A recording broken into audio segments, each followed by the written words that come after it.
Ryu, are you awake? Because you are late, sir.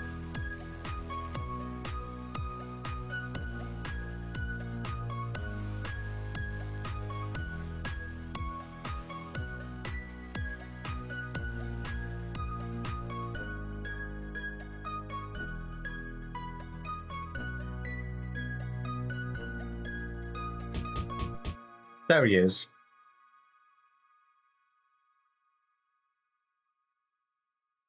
Good afternoon, Ryu. I'm sorry. I'm sorry for speaking. I'm sorry.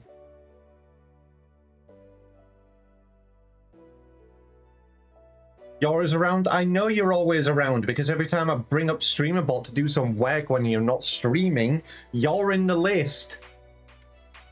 Sometimes nobody else is there and it's just you and me.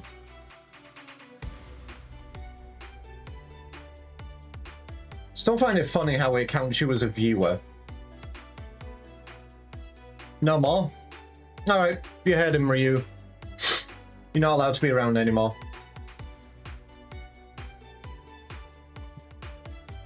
Berries your berries? Nuh-uh. If you're not here, you stop existing. Oh, true. You suffer from object permanence. So true. As soon as Ryu vanishes from everybody's thoughts, he just stops existing.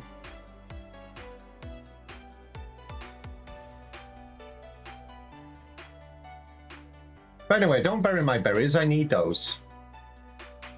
How am I meant to exist if I don't have berries?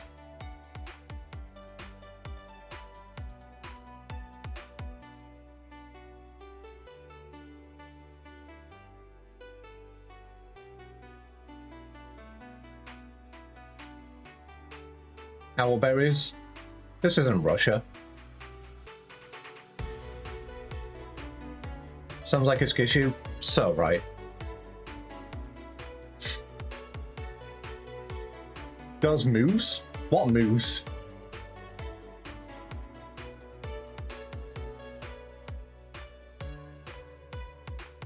Look at that deck theme. Oh, the Dancy V. Yeah, I don't know what he's doing over there. He's just going at it. Let him be. That's my homunculus.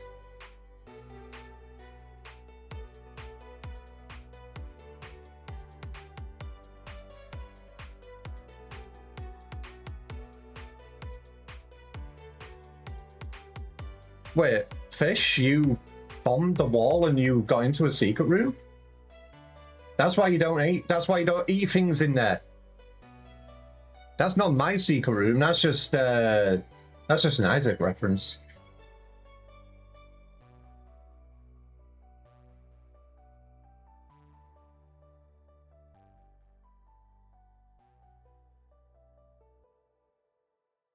No, Fish isn't my homunculus. That little that Derg V in the middle that's dancing, that's my homunculus. He just goes at it. We just leave him be.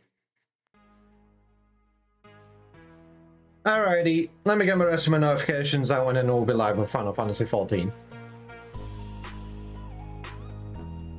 Because we are doing the Dawn Trail Roll Quest today. And I will decide which one I'm going to do. Remember she said, God fucking damn it!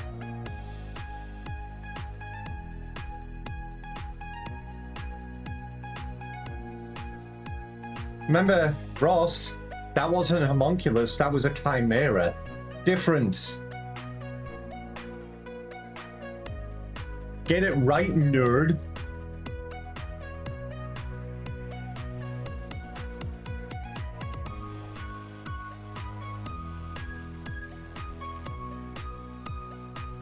You're still half asleep? Go back to bed. I will tuck you in, give you a head kiss, and wiggle you.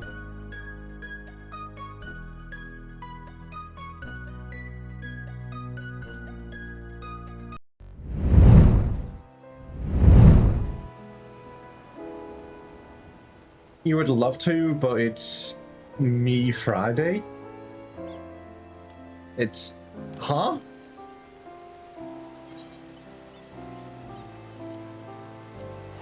I mean, I know it's Friday, but what do you mean it's me Friday?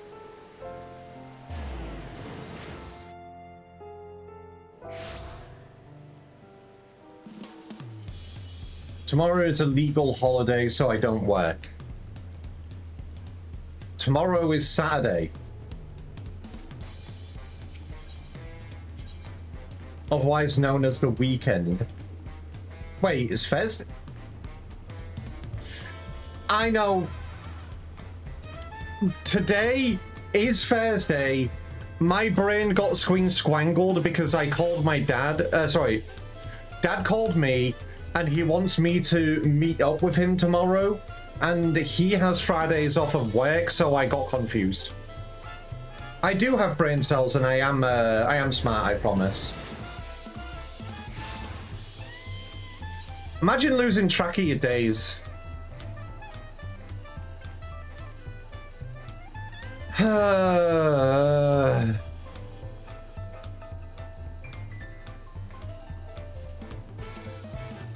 Alright. Pretty sure the two I have left is melee DPS and magic DPS.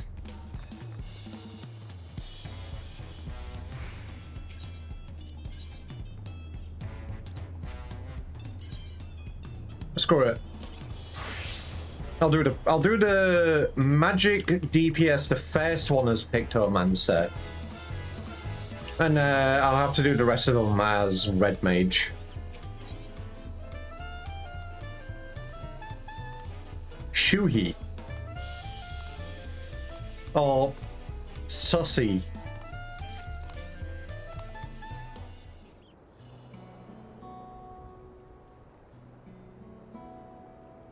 Oh, hello. Did Brook Evil send you to help recover our stolen treasure? Yes.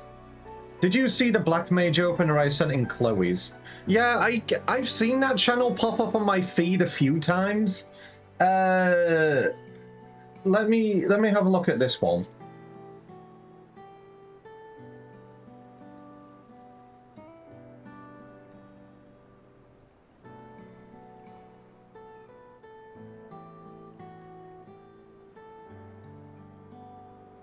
This one, right?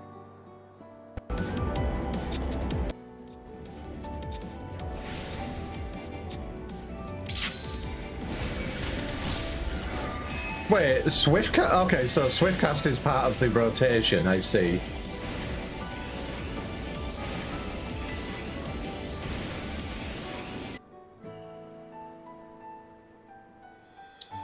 So, I have a bit of advice for this here person. So, there is this wonderful option in Final Fantasy XIV called turning off the error on cast. Or we can just have the wait all the time.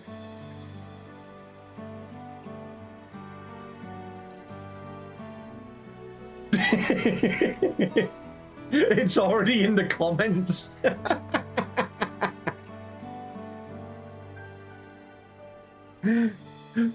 I see, fair enough.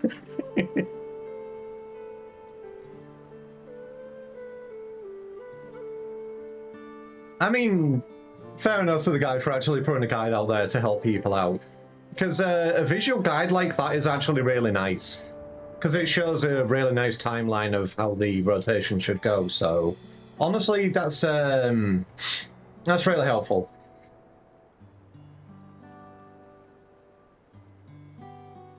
Because it looks like they're doing it for other levels as well, not just for level 100.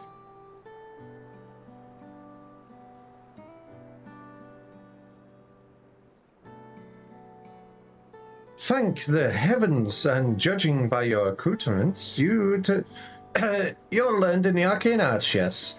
If so, we have need of your power and wisdom.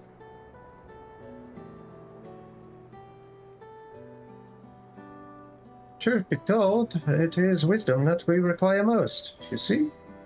Even though the treasure has been guarded by our people for generations, we know little of its true nature. Okay, which one is the magic DPS one going to be?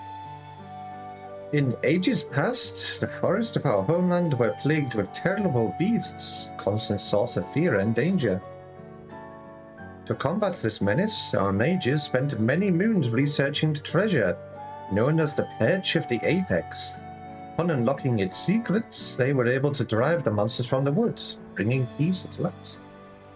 With the threat all but eradicated, our forebears forbade any further use of the treasure, and enshrined it within the village. As the years passed, we slowly forgot what it was to live in fear. Yet, as our struggles faded into memory, stories surrounding the Perch of the Apex became legend, then myth. Now none living are certain of its true power. Yet the peace was shattered by a member of the Passage of the Unbound. The villain wielded his way into our trust, then stole upon my husband, the treasure's appointed guardian, catching him unaware with a terrible blow that left him unconscious. He is yet to awaken, so my daughter, Tabike, has set forth to retrieve what was stolen. Unlike her father, she has no skill in the arcane arts, and chose the path of the sword. That's why I've been seeking someone with the knowledge she lacks, should the ancient power be unleashed. Please, if you can find it in your heart to help Tabike, I would be forever grateful. Consider it done. No, thank you. Thank you. Now, our only clue to the thief's whereabouts is from something he mentioned during his stay in our village. He spoke of his desire to bring change to a place called Ratzatan.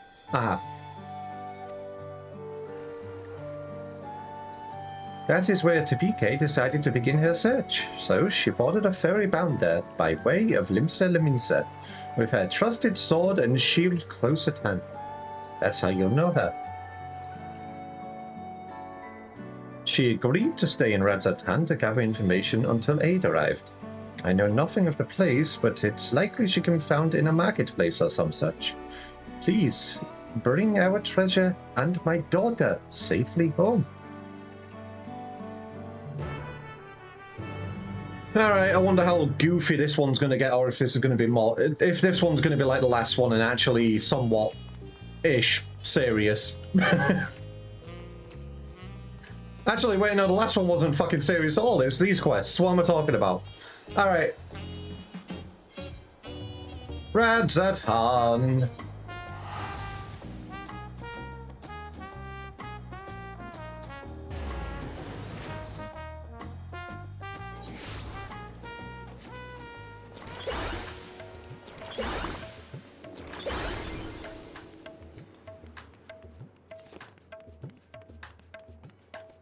You there.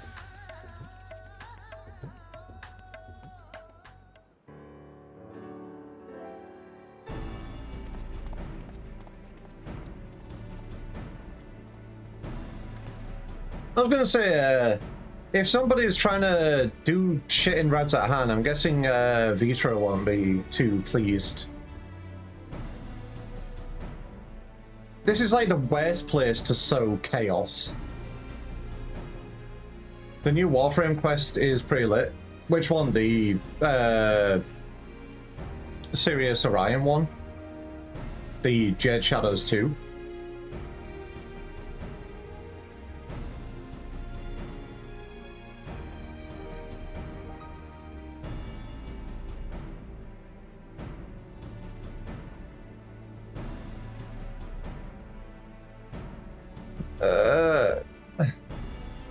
It gave you conflicted emotions? Okay. Who did you choose as Stalker's kid's name?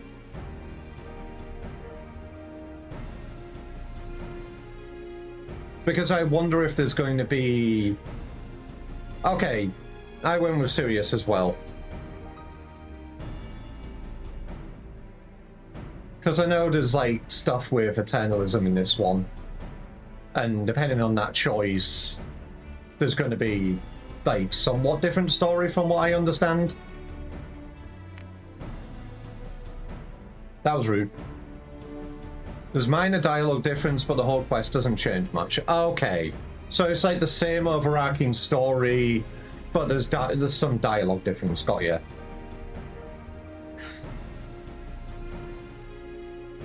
Oh, are you looking for me? Whatsoever for?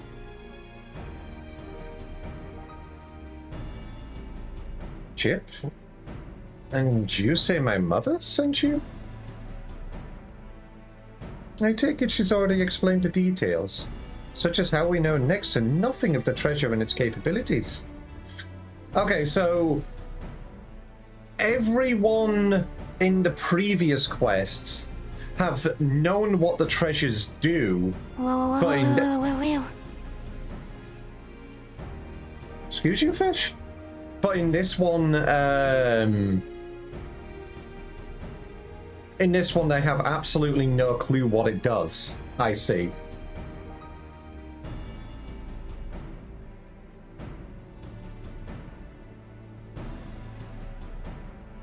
See, here's the thing, she actually doesn't.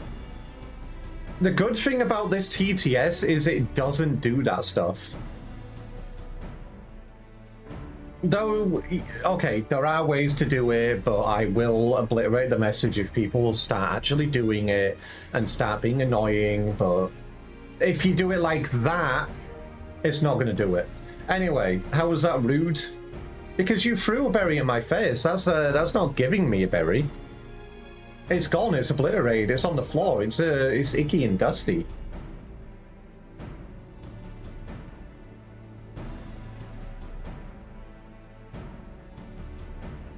Anyway. Papa, I can sing my letters. Abby, can you wait? Fish, I think you need to go back to school. We have only legends passed down through our forebears to go on. They speak of a Tral of an owl that once terrorized the forests, whose soul is sealed within the perch of the apex. The tales have only become more vague as the mists of time obscure the treasure's origin. Even our village's elders remember naught but an ominous warning uttered by those who once wielded its magics. Be nice to her, she's doing her best. I'm always nice to her. Okay, fine, I'll say, Fish, you're not going to school. You're not allowed to learn. You're not being taken away and... You're not learning your ABQs.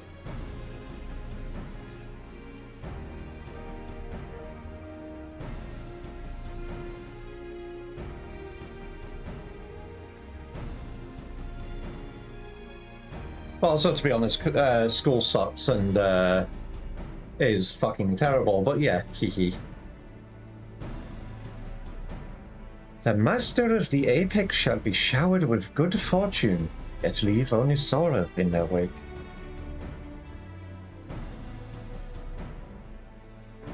I wonder what does this do? I wonder what the button that says yeet the V does. The school system needs a massive revamp. It really does. And this is kind of why I think homeschooling is good. But then the government's just like really against it, but I think it is good. If done correctly, mind you. Because I know there's a lot of people who are just like, yeah, I homeschool my kid, but then don't do it. Don't do it well. But then obviously there's the social aspects as well, which you also need to manage because you can't just, you know, keep them at home all the time. Plus obviously then, you know, you need to split the whole parent-child relationship to, you know, be a teacher. It's like a lot harder. Oh my goodness. I get love. Let's go. It's clear that despite owing their safety to the Apex's power, our forebears viewed it as something to be feared.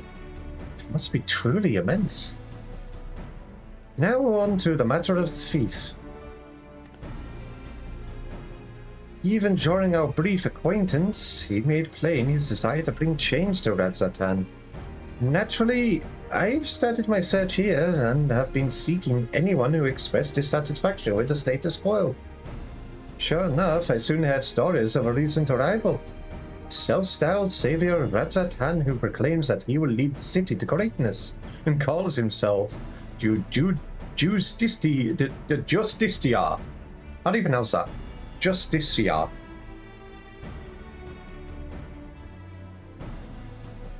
He has apparently taken on the burden of personally exterminating the beasts which infest Fafnir's wilds. He made a great show of claiming he alone is equal to the task.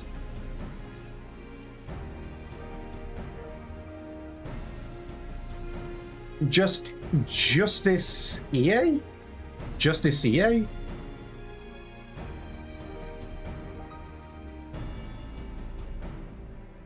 You know what? I have a good way to find out.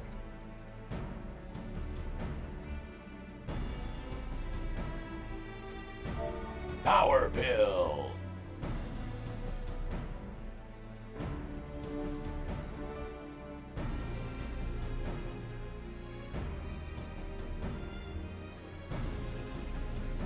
Just as sure. Okay, maybe TTS isn't the best thing. Anyway, Rinneman, you also have an amazing day, or night, or time zone. Have an amazing time zone.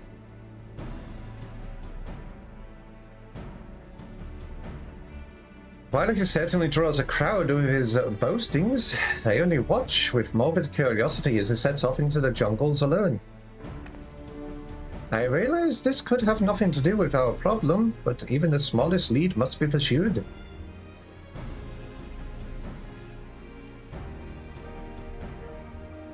I've heard he often gives his speeches at the region's smaller settlements, so shall we go see this Justicia for ourselves? It's decided. I hear Yedlimad would be a good place to start. Hopefully there we can find our next crumb of a clue.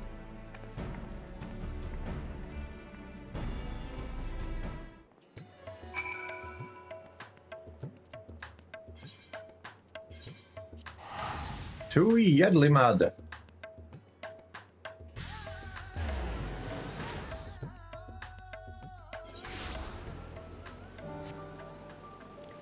I would ask Ryu, but I think Ryu is now busy. Fish was pretty close, I think, according to Webster's dictionary.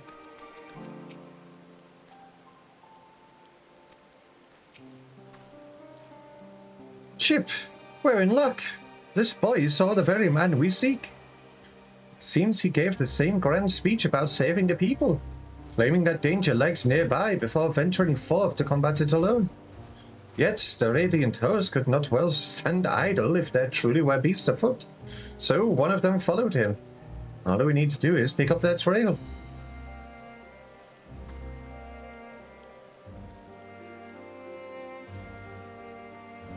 Wait, Justicia, I see. Oops, I double-clicked. He ran towards a shroud, but you might be able to spot him from Kajaya's footsteps.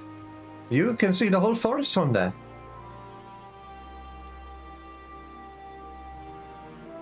Yeah, but you don't say Ju, you say Ju. Justice. But in Justicia, you say it different. It's so different. Hey, Drake. Fishy, fishy, chippy, chippy, dooby, dooby, I'm the cutie. Now let's go and fish up some breakfast. Good luck with your fish. You get one whole fish fillet burger. It's a little bit soggy because it came out the lake. Thanks, you've been very helpful. So, Chip, let's head there and see what we can see. You say the same as justice, that's a base word? Oh, sorry, I was right then, it's Justicia.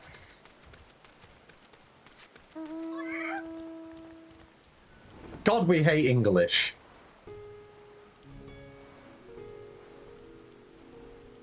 You can eat that. Fish, that is orange.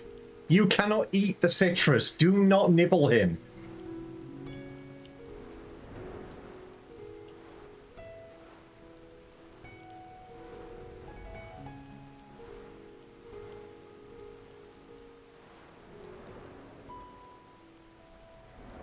Squint. He was about to say something.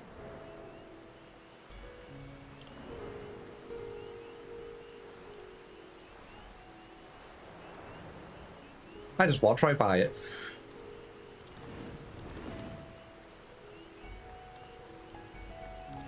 Wait, what? Oh, it's up here.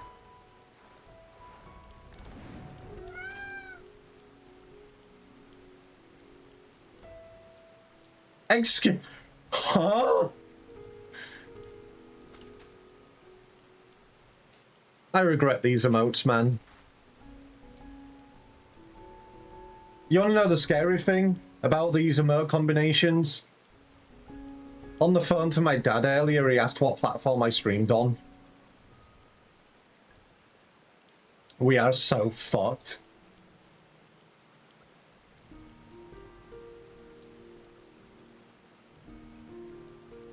Because he's known I do the streaming stuff for a while, but now he asked what platform I do it on.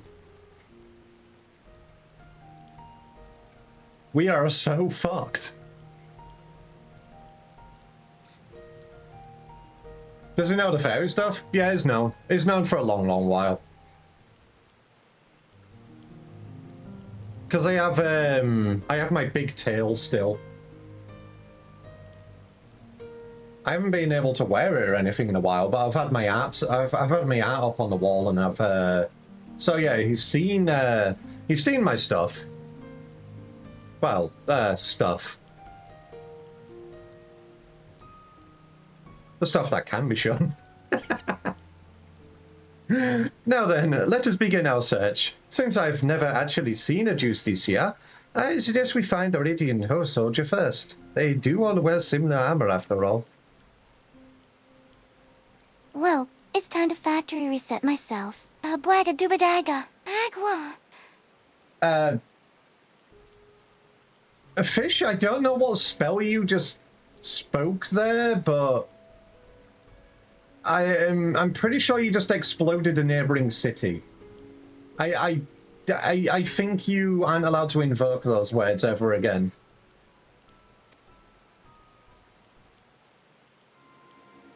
Also, please do not give Fish a coffee cup. She will sippy. This is definitely the Radiant Host, right? It's this. Alright, for real, where is he?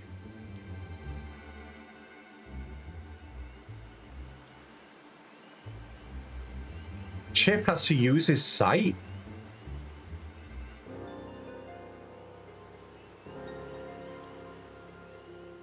Japanese citizens can get free Final Fantasy XIV cosmetics for paying taxes. Huh?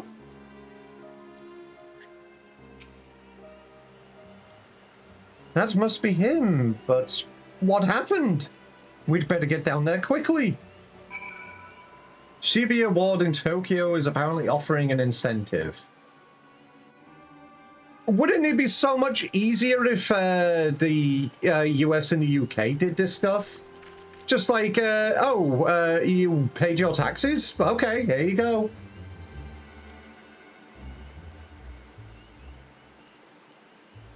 Not to worry, Chip. He's unconscious, but otherwise appeared unharmed.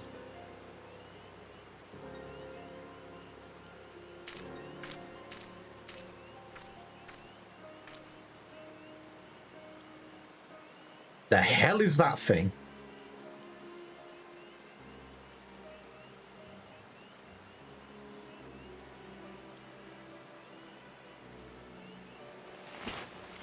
Wait, what happened?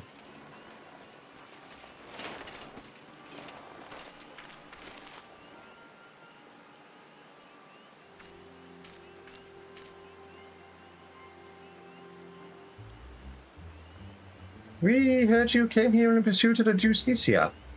Do you remember anything?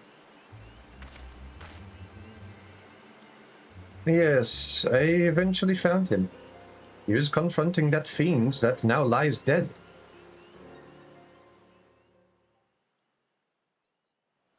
I'll have a look after this cutscene because I don't know if there's going to be like any auto segments.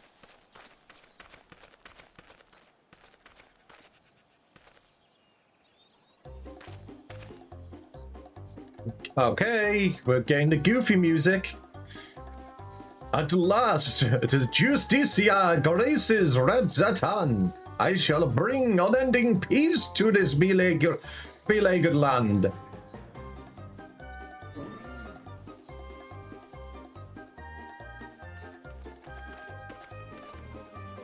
You are brave to follow in my path. Few indeed possess the mettle to even consider the terrors which threaten our home, let alone stand against them.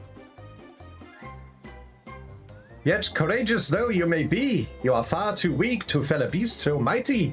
Quit this place with your life while you are yet able.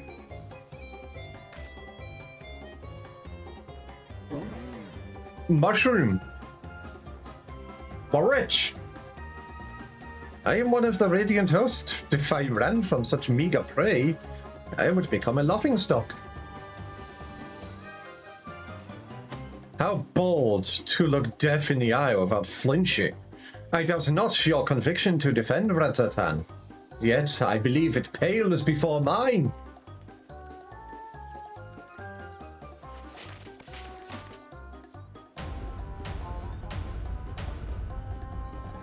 Oh, Apex, bestow upon me your divine might. Nothing. Do you not heed my call? I require your power more than ever. Is something supposed to happen? Why? Am I yet unworthy?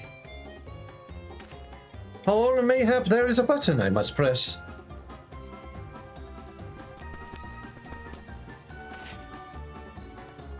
This is not what I expected. Stand aside. I'll dispose of this pest. Just give me a moment. Cannot end like this. I won't be made a fool. Come on, you moldy trinket. Work. Transform me into the hero of Radzatan.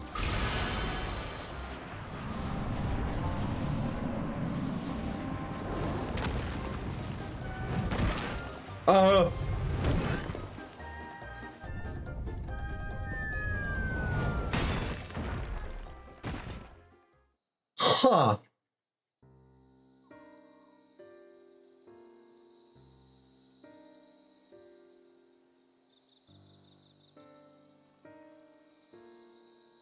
He brandished that idol and became wreathed in the mysterious light. Then boulders started falling from the sky. Then they came, one after the other. That's when I must have been struck unconscious.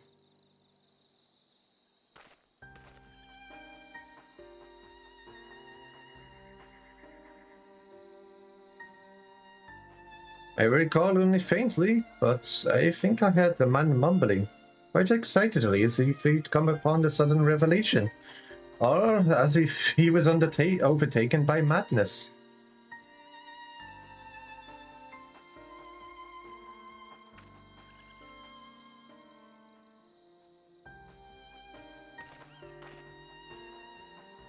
It seems he got away unscathed. Either he had an incredible stroke of luck, or whatever he was beseeching to actually answered.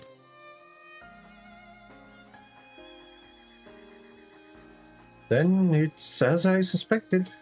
This Justicia is a self-same thief who stole the perch of the Apex. But no doubt he's long departed from here.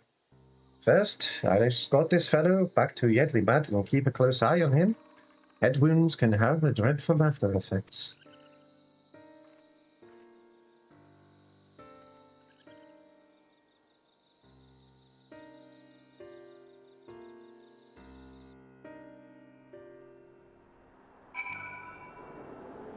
They can indeed. That's why I count myself lucky that I haven't had a concussion since I was a kid.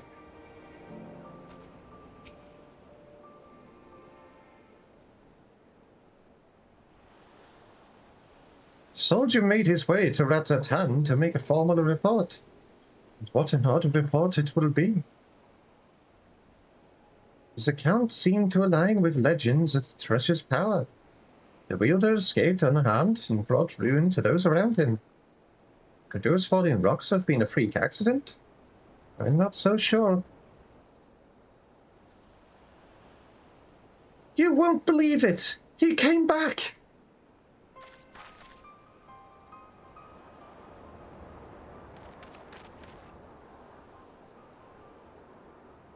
You came back. Did you stay here? Yes, not long after you left. He said he beat up a monster and knocked out a Radiant, and he was laughing his head off. Did he really do that? Is he really stronger than the Radiant? Why are you looking at me? No, no, whatever he did, the monster was slain, I suppose. I'm not giving him glaze. I'm not giving this guy all of the compliments. Well, my mate can't stop talking about him. He wants to be just like the Justiciar. His mom and dad weren't happy about that, though. I'd advised you and your friend to look for a different role model. But we thank you for telling us what happened.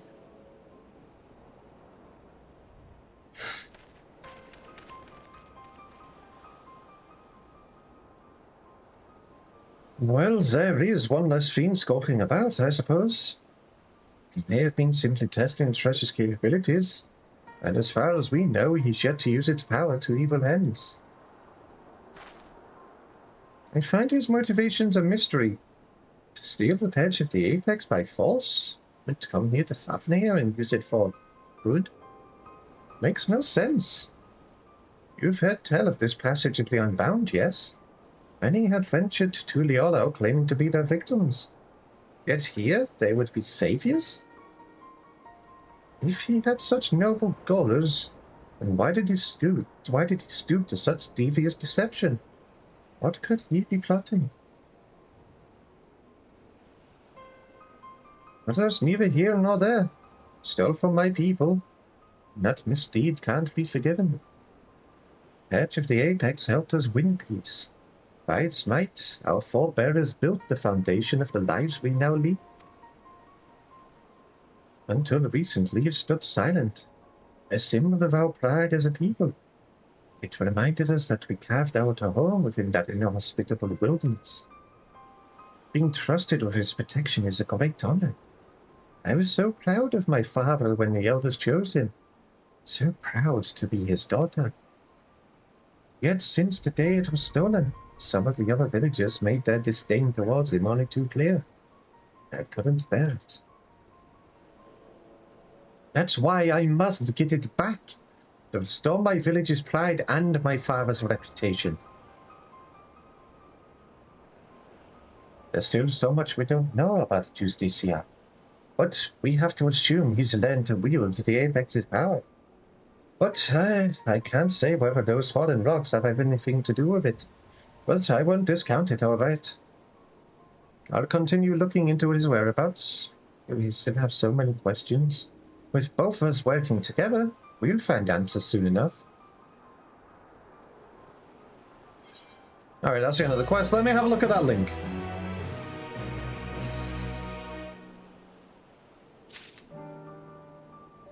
Japanese citizens can now get free Final Fantasy XIV items by paying their taxes.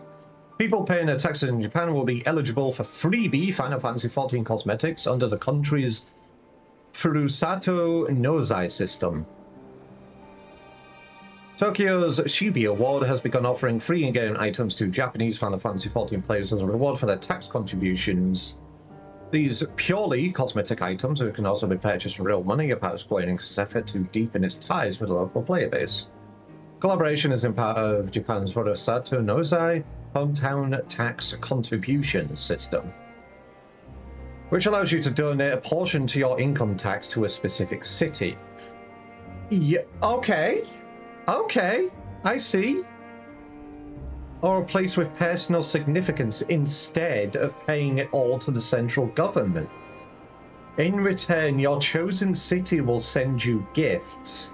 These most often include local specialty goods such as fresh produce, rice, or Wagyu beef, but recently there has been some unconventional options like NFTs and digital walls appearing too. Oh my god.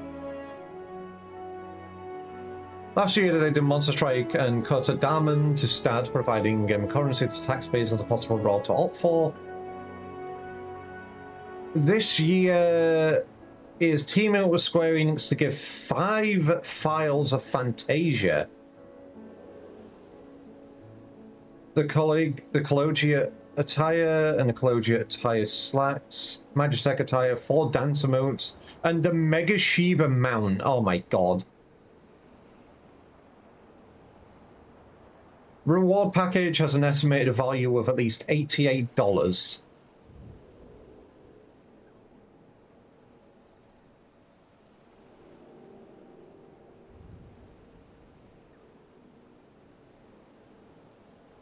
Oh yeah, it's a cute idea, but if some places are just offering like NFTs and shit, then they can go do one. But there seems to be a lot of stuff you could actually donate to, like really nice things. Like if you just like, oh yeah, I just want to donate to like a city which one of my family covered in whip in sort of thing. That would be nice. Donate to the Cat Island. So true. Donate to the kibbies.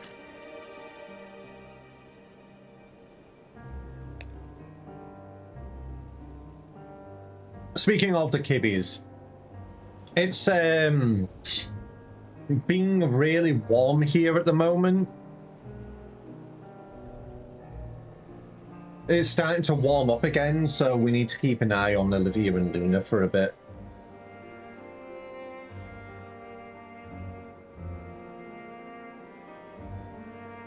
Up to now, they're doing all right, but obviously it's going to be like 30-ish degrees as well. So there's plenty of water out for them both.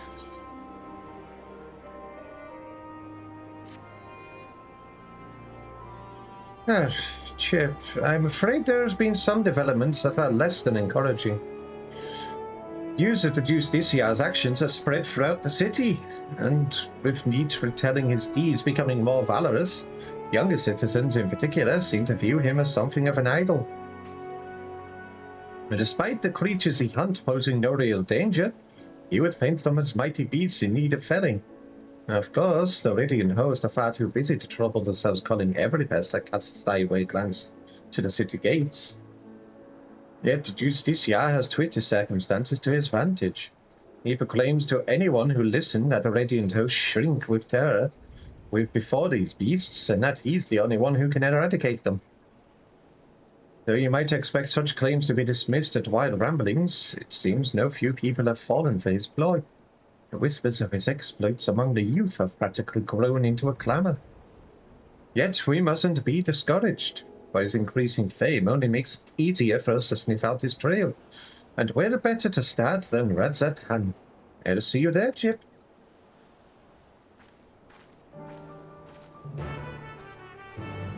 But honestly, fair enough to Japan, that's actually a really good idea.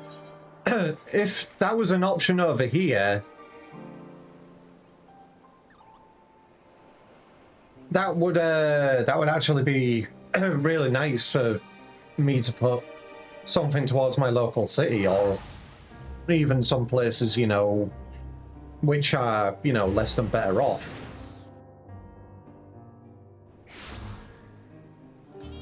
But unfortunately, that's not how the world works. Anyway, I accidentally teleported to Tuliolo. I wasn't looking at what tab I was in.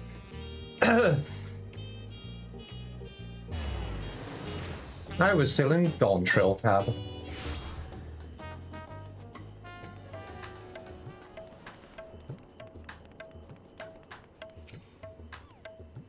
Given how large the city is, let's split up to cover more ground.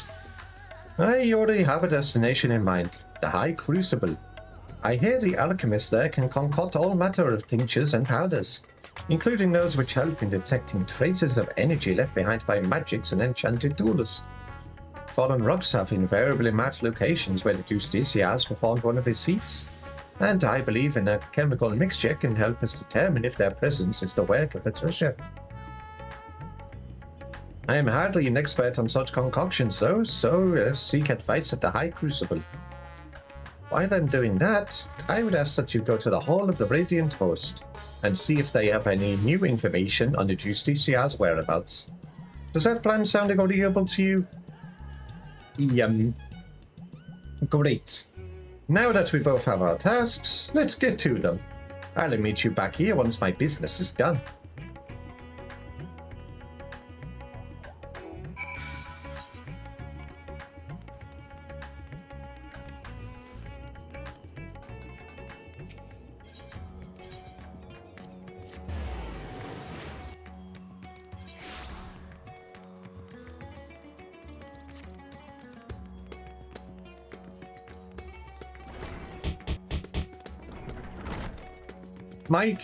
Mikey, why? What did I do to deserve that?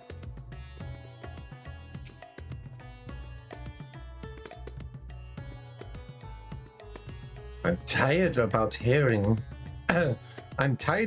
about this Justicia. Its popularity among the city's younglings is quickly becoming a cause for concern. Try as we might to refute his claims that the Radiant Host are allowing monstrous beasts to run amok unchecked. You know how young minds are. Impressionable. Difficult to change once set. We initially disregarded him as a boastful eccentric, but his alarming sway over the populace can no longer be ignored. We are at present considering whether to open a formal investigation into his activities. It said in the description you probably deserve it. Well, nuh-uh. I don't deserve it now. Probably doesn't mean does.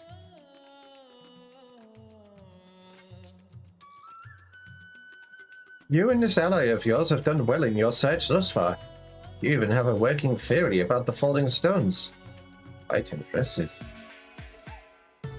Several of our number have encountered him during their patrols, only to lose sight of him on the Hall of Rocks. Such incidents have become all too frequent, and many in our ranks demand we act. Let's not take chances. What do you mean? I'm a nice V. I could, if you didn't bonk me on the head, I would have given you compliments and belly rubs. But you decided to bonk me and hit me, and you want affection in return? For now, I'm afraid this is all the help I can offer. Please share what I've told you with your companion, and together we may yet unmask the Justicia. You'll make it up to me? How are you going to make it up to me?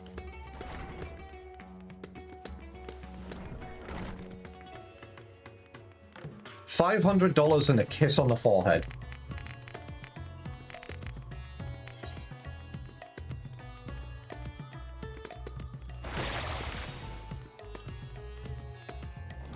Berries to the face sound good as well.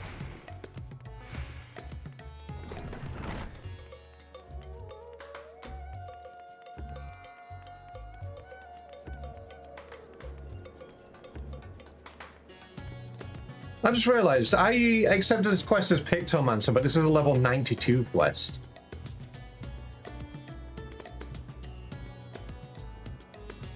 No, Mikey's been taken away for work.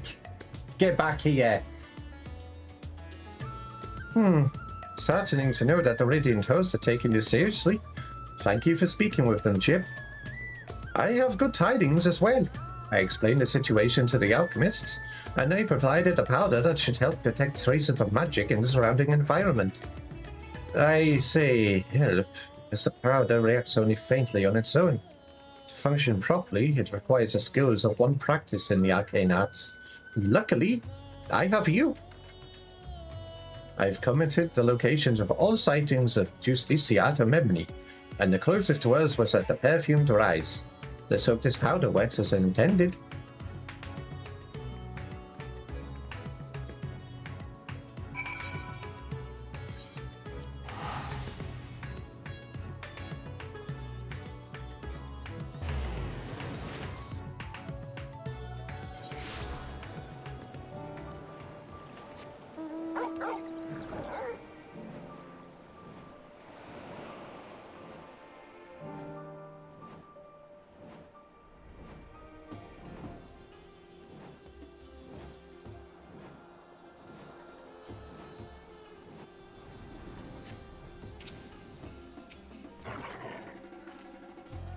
The Justicia was sighted near here, and I didn't see any other conspicuous stones around, so I've sprinkled the powder over this one.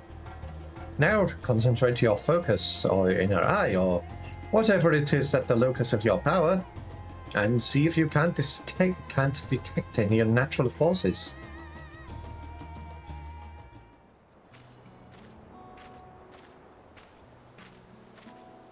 Stares at it, focuses on it. Just a rock.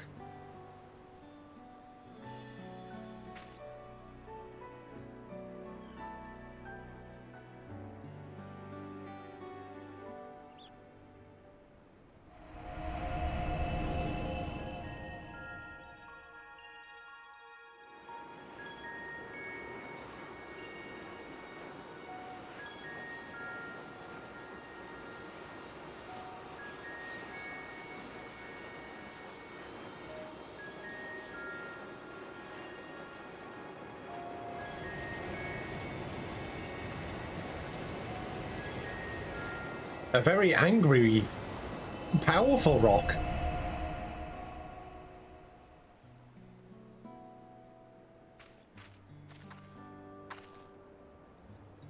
So, were you able to detect anything?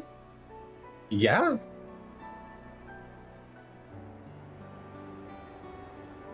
I knew you could do it. So because there are no crystals in the rock, the energy you detected must be the remnants of some kind of spell. Is that right? And taking the story of the Radiant we rescued previously into account, we can conclude that the Justicia uses the treasure to cause these stones up from the sky.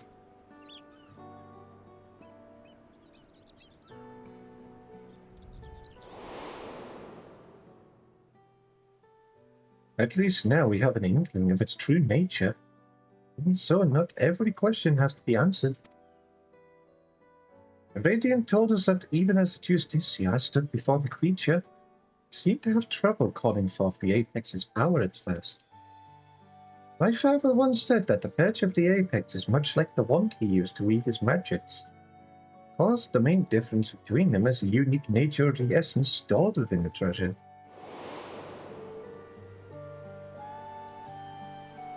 I know little of such arcane instruments, but you must be quite familiar with them. How do you use yours? I imagine things. I rely on sheer willpower? I mean... yeah, technically. I see if determination or intent are what's required. I dare say the Justicia has his share. Little else, even with all his fervent yelling, took a while for the rocks to appear from the sky. I suppose the perch of the Apex possesses some unique method of activation. When I spoke to the representatives of the other tribes about their treasures, no one mentioned special techniques being required. Not that the relics should have much in common to begin with.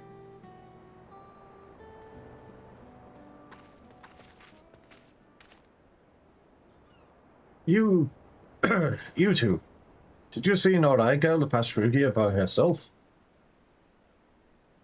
I'm afraid not. What happened? Right. I recognize you both. A hero of the final days, and a recent visitor from Turo. Apologies for the imposition, but may I beg your assistance? It's all that Justicia's fault. Gail said she was off to join that fool's crusade. She ran out of Yedley mud before anyone could stop her.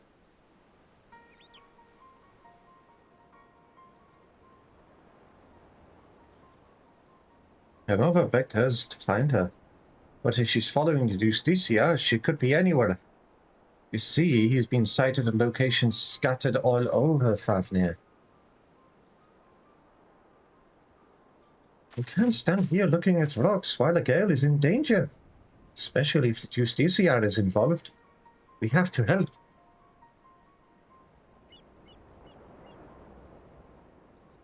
That would be much appreciated. We're searching places where the Justicia has been spotted before, so perhaps you could start where he hasn't been seen. Good idea. As far as I know, he hasn't been sighted at the northern shores. Come on, Chip.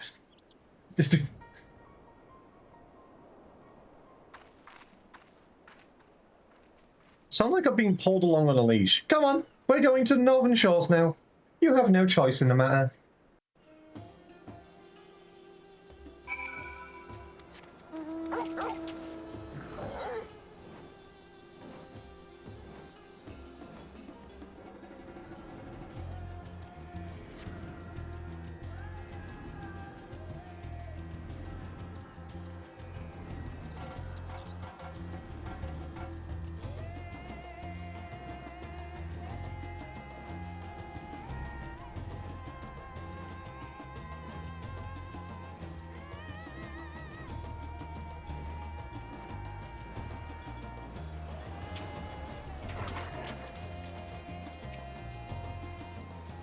There are more pressing matters at hand. Well, she's not in the circle, is she?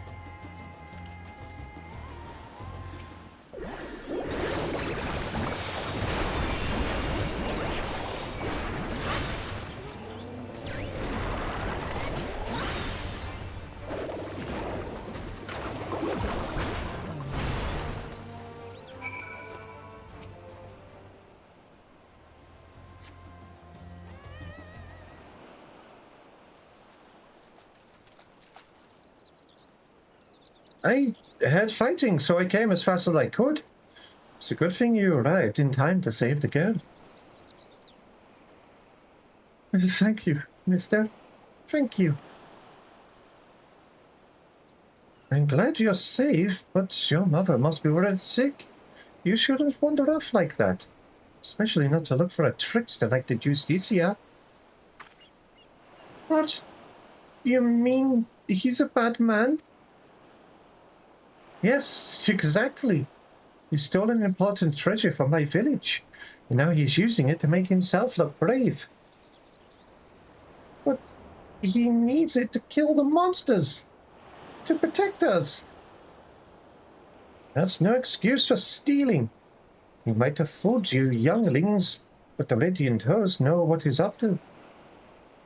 But he said he'd save us from the monsters. He's our hero. The Radiant said we shouldn't be scared, but we all know the Justicia is the one who keeps us safe. We don't need the Radiant anymore.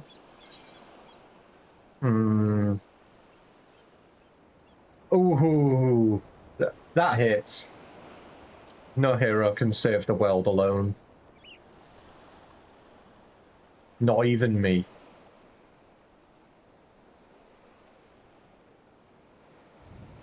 I'm sorry. I shouldn't say bad things about the Radiant. I protected everyone in the final days. I guess I forgot how much they cared about us.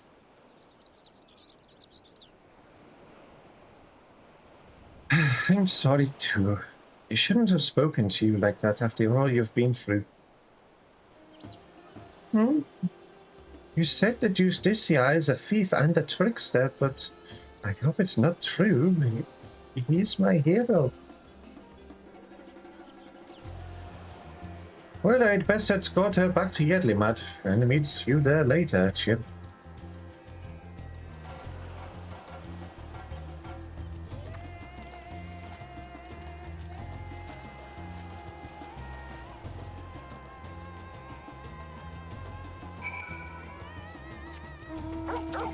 Also, so I can do the quest itself, but I can't hand it in. Damn, okay.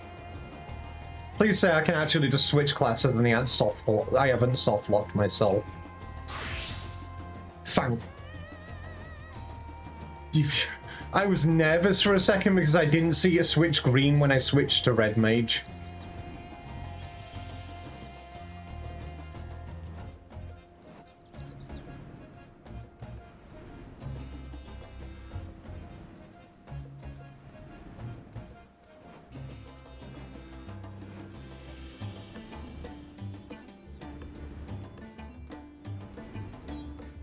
And I will hand the quest in when we get back from Stinky Agile.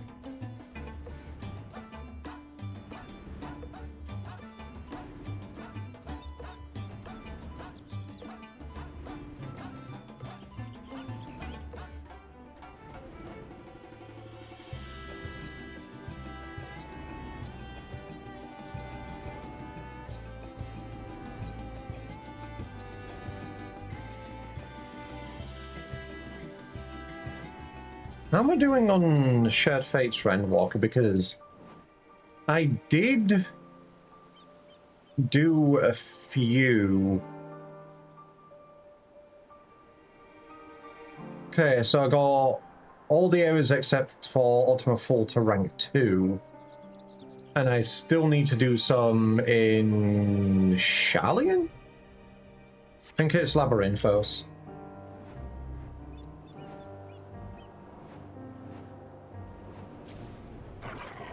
Obviously, my Dawn Trail ones are doing good because I had to do a lot of those for my Dawn Trail relic. Oh god, I had to do a lot of those for my Dawn Trail relic. Ah. I don't know if I'll have to do them for my Shadowbringer's relic when I get there. Because I know where the next step is Crystal Tower runs for some reason.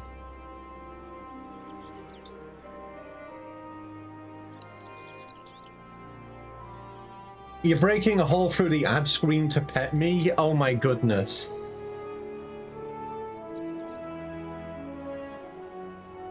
Well, thank you for the head rub.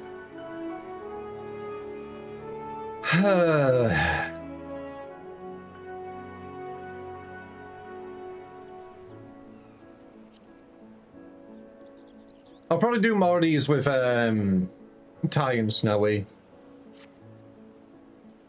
Because I like doing the shared face stuff, and I don't mind doing them either. But anyway, welcome back from Stinky Agile, peeps. Crisis, thank you for the head pat, very much appreciated. You also get very squishied by the Degvi.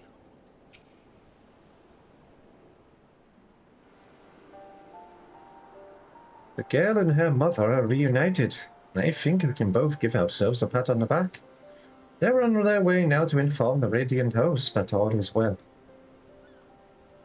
I would like to apologize for before. I let my emotions get the better of me, and harangued that poor girl when she was hardly to blame for anything.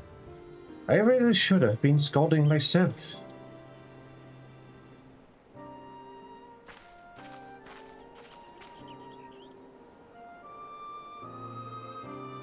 Chip, something I neglected to tell you before. The man who now calls himself the Justicia came to us in the guise of a worldly merchant. He was eager to ask about the perch of the apex and its history. I was equally eager to tell him, even considering what he might do with the information.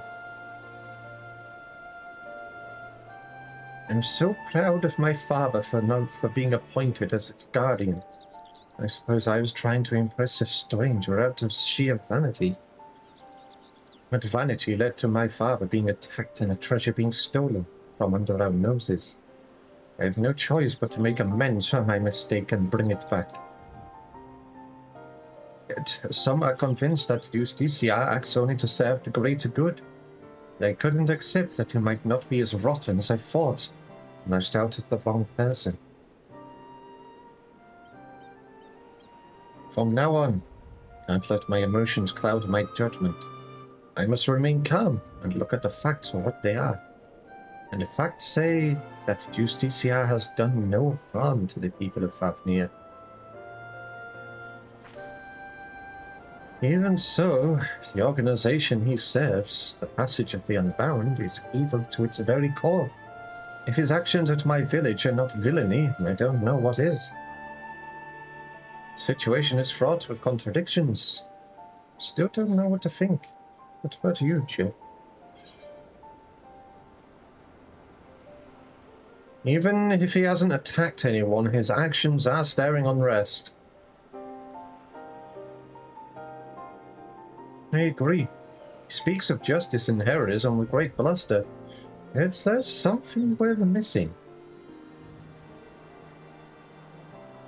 Thank you, Chip, for your wise words. So I sometimes find it difficult to keep my heart from skewing my perspective. So I'm grateful that you're here to help me see clearly. So it seems our objective is unchanged. To track down the man who stole my people's sacred treasure. Whatever his intentions may be, unraveling them comes secondary to finding the man himself. I'll continue to pour my every effort into the search, so stop by from time to time and I may have something new to share with you. To PK, I am literally going nowhere. I am not leaving you.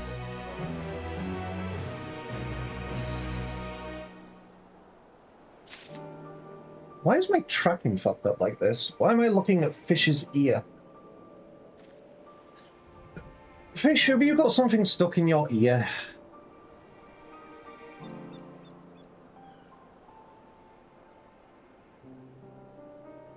There we go.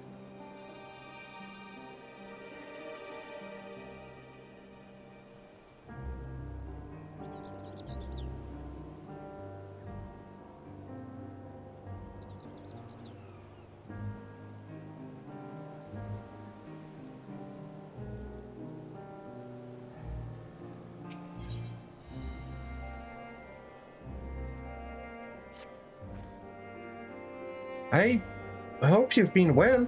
Since we last spoke, the Justicia has been busy felling fiends all across Fafnir, leaving a trail of witnesses behind in his wake. More than a few have reported seeing stones falling from the sky, which all but confirms our theory that the treasure is causing the phenomenon. Stories share one more peculiar commonality. It seems the pests he hunts have all been of the seeking variety. While he avoids beasts of flesh and blood is yet a mystery. It bears mentioning that each of these eyewitness accounts came from people who were rescued by the Justicia, who invariably appears just as these creatures attack. I need a sippy. Give me a second. My mouth is dry.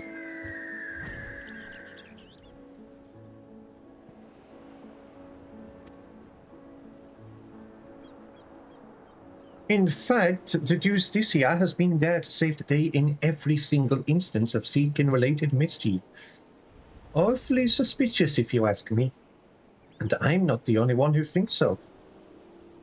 Some among the Radiant Host have suggested that the Justicia is planning these assaults somehow, so he alone can reap the glory from thwarting them. I agree, and I think this should be our next avenue of investigation. Many of these incidents occurred near the Giant's Guard grounds, so we should start our search there. If we can find one of these monstrous plants before it finds hapless prey, we may be able to shed light upon the Justicia's methods. Time is of the essence, so let's leave at once.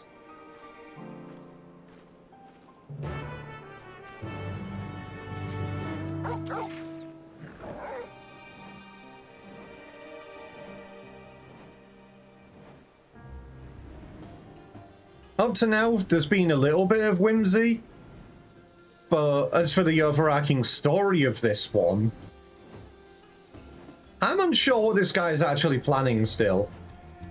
Like, sure, he's trying to take credit for these monster slaying. Sure, it looks like he's taking credit for felling, quote, powerful beings, unquote. He's just making people doubt the Radiant Host up to now. The chaos he's seeking to cause doesn't seem very chaotic to me.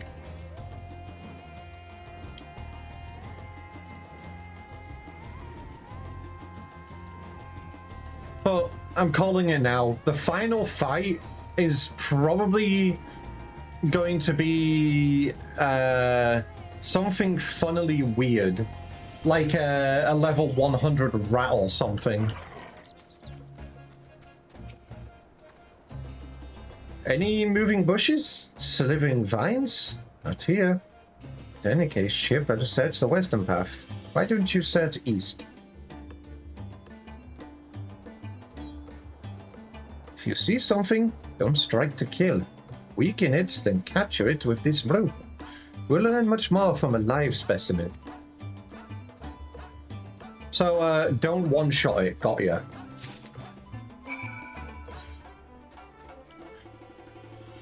So that means I should not be level 100 for this.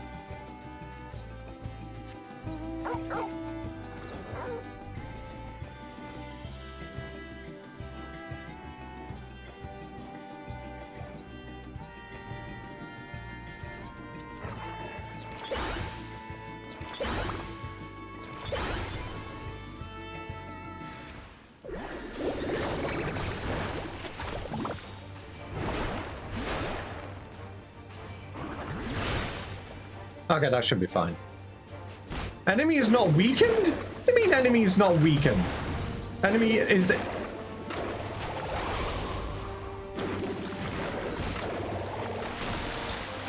Oh, right, okay. It needed to be at 1 HP. Usually it's not that... That's not the case.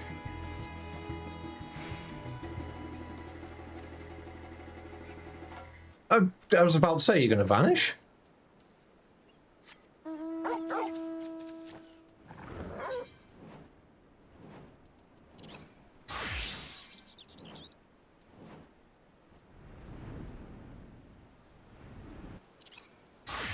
Dad, I'm going to steal all your berries and make a smoothie out of them. That's alright. You're allowed, because it is really warm at the moment, and smoothie sounds really good right about now.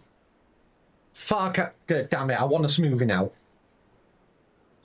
Alright, you've twisted my arm, I'll go get some fruit later, I'll get some ice cubes, I'll make a smoothie. I see plenty of fodder roaming about, but all the flora all seem to be of the rooted to the ground variety. Perhaps my hunch was incorrect. Nope. Here, have a captured marble seedling.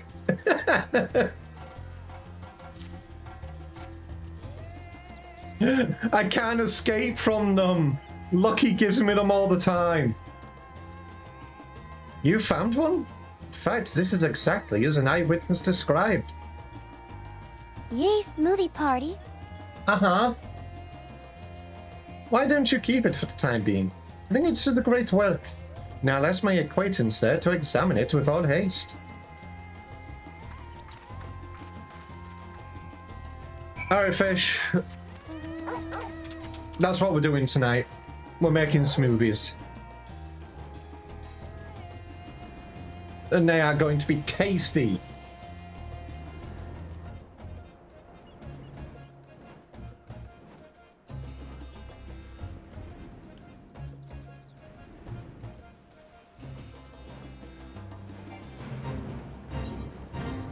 What fruit should I use, though?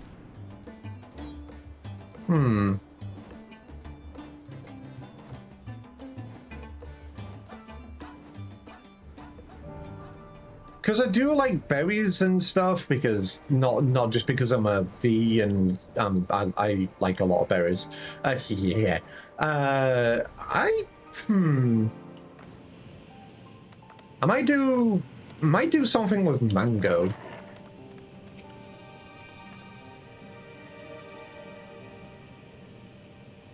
Mr. Stapike told me what to expect. It's... Well then, let's see the thing. Here is a captured marble seedling. How about mixed berries and mango? Ooh, that sounds lovely.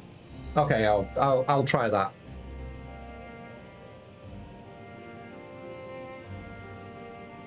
No, I didn't expect it to be so diminutive.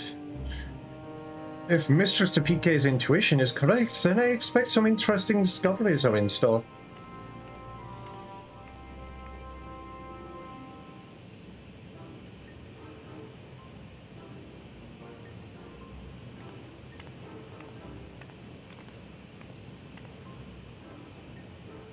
You've brought me quite the fascinating specimen indeed.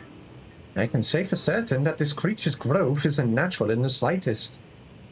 Biologically, it's still but a sapling, but you can tell by its size.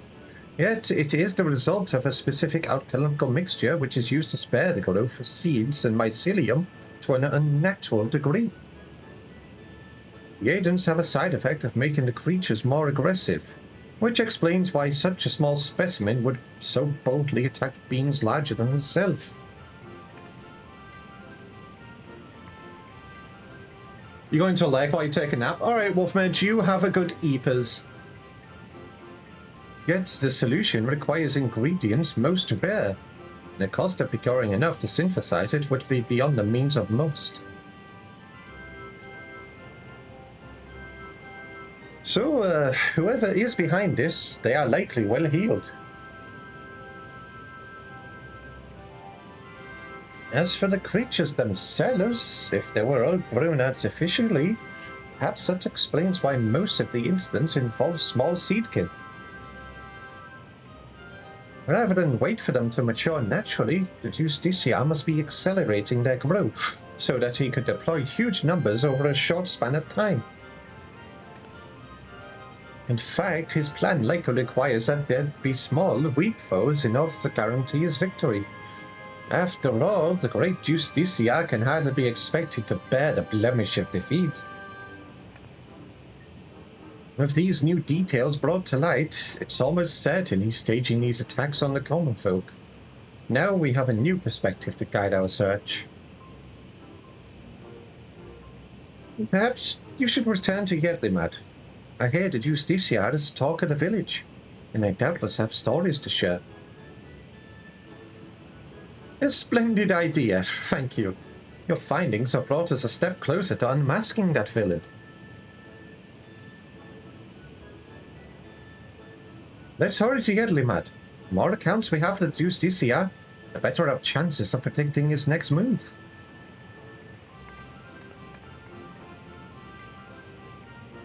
Honestly, at this point, I don't think I'm going to have a good idea of where he's going to go. He's planning some goofy shit.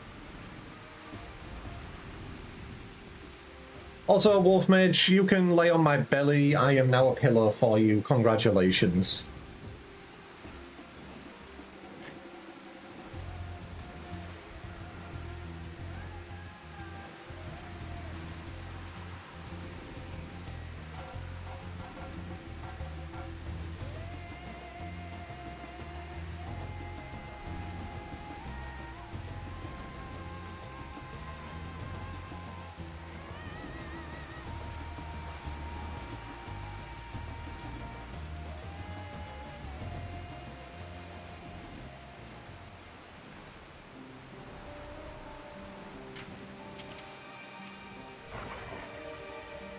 Rest assured, the Radiant Host are well aware of the Justiciar.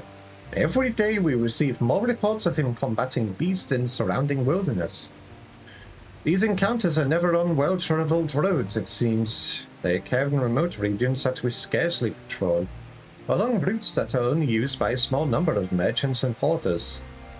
We've concluded that Justiciar either has uncommon knowledge of the behavioral patterns of these creatures, or that he keeps close company with a merchant who travels those obscure paths.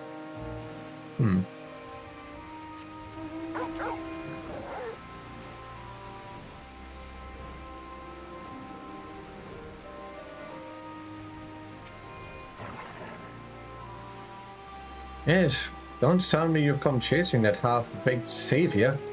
The younglings might have taken in by his honeyed words, but anyone with experience can see that he's nothing but a charlatan. And I have a story to prove it. A merchant I know took a tumble as he was transporting his goods. Not long after comes a justiciar, looking chivalrous as you please in his shining armor. But did he offer a helping hand? No. He ran off with nary a glance backwards. You may go on about slaying beasts, but a real hero would never ignore someone in need, even if they were just suffering from scraped knees and a bruised ego.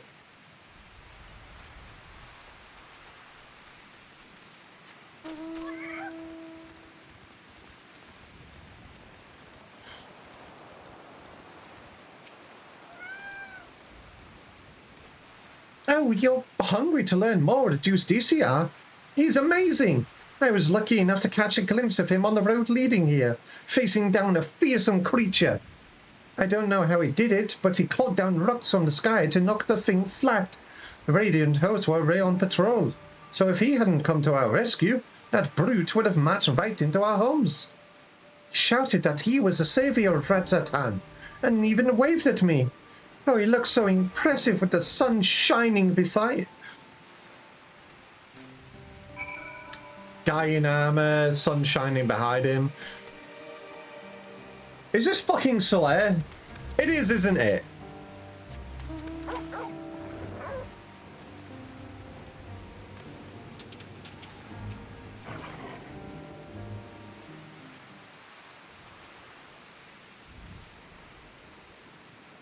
Do you have a moment? I'm having a little trouble here. I sought this merchant out because I was told he dealt with the alchemists in a great way. I thought he might know something about the Justicia, but when I asked, he's been like this ever since. Apologies, I was just surprised that you'd ask me about that madman. What connection could he possibly have with me? The fiends he fights are grown with rare alchemical materials, and we think he might be staging these encounters. Since you deal in such wares, I wondered if you might know how he came into their possession. I don't know what you're talking about. I mean, I've never spoken to that man. I very much doubt that. Perhaps he'll be more receptive to questioning from you, Chip. Cracks knuckles. Alright, bitch. He seems to have intimate knowledge of trade routes and alchemy. Who taught him, I wonder? Come now, any merchant with a nose of profit has good relations with the alchemists. By your way of thinking, any one of us could be in league with Verazan. Verazan, you said. Who is that, I may ask?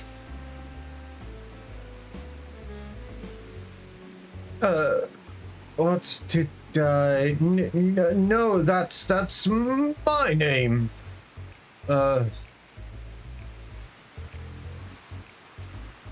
Stare. I'd be a fool to continue the charade any longer. My son Virazan is the one you know as a Justicia. To be suddenly confronted with his litany of misdeeds, I quite lost my composure. You're his father?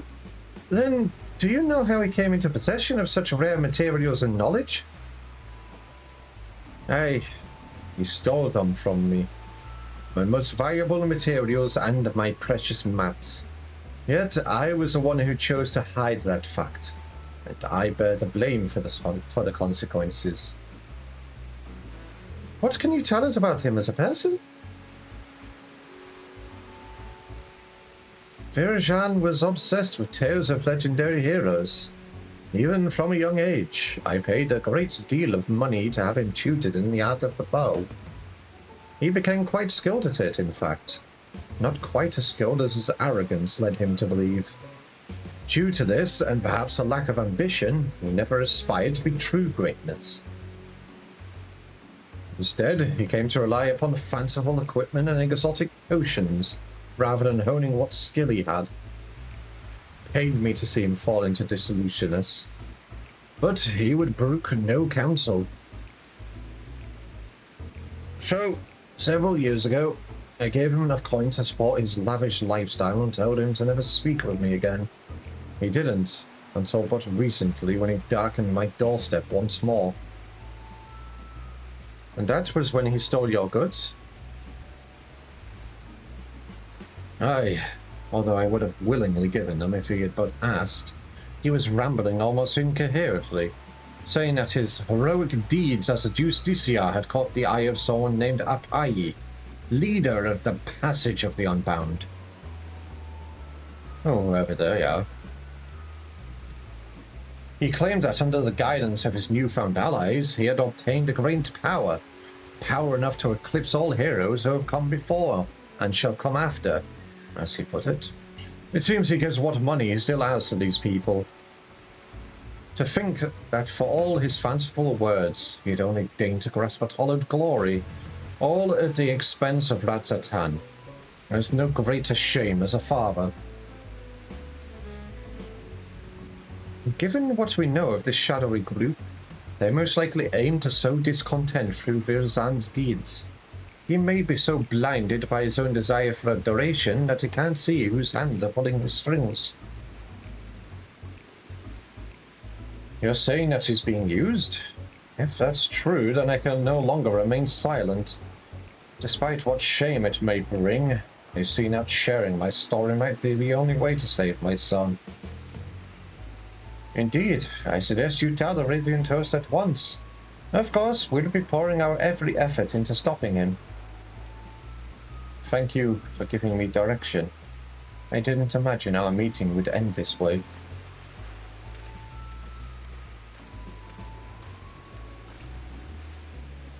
Truth be told, I'm not entirely unsympathetic towards Verzan.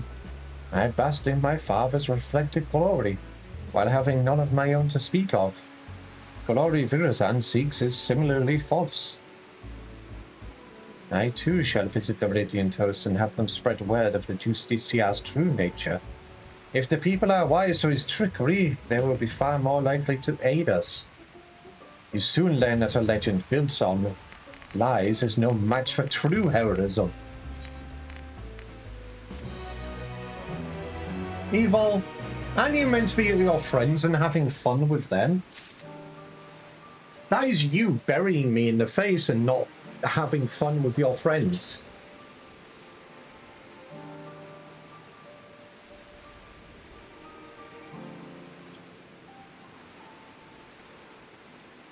Oh yeah, this guy is literally just a fraud. That's literally all this one is. He's taking credit for something which is basically like going up to an ant and slapping it.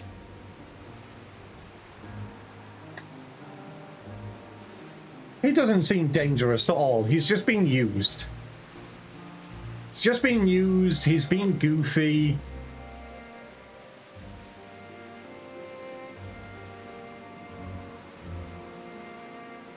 And I'm predicting the final fight is going to be against a level 100 tiny fucking ant or something. Or something which is a plant, because obviously this guy uses Seedkin.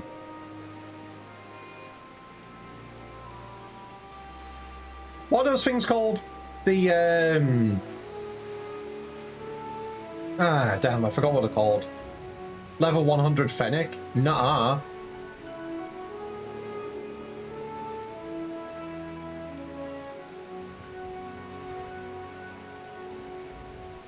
I'm just gonna squish you. I'm just gonna pick you up and I'll squish you and then I win the fight.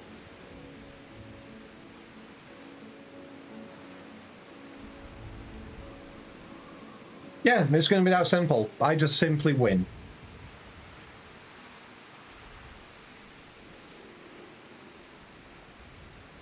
It's not mean at all. What are you talking about?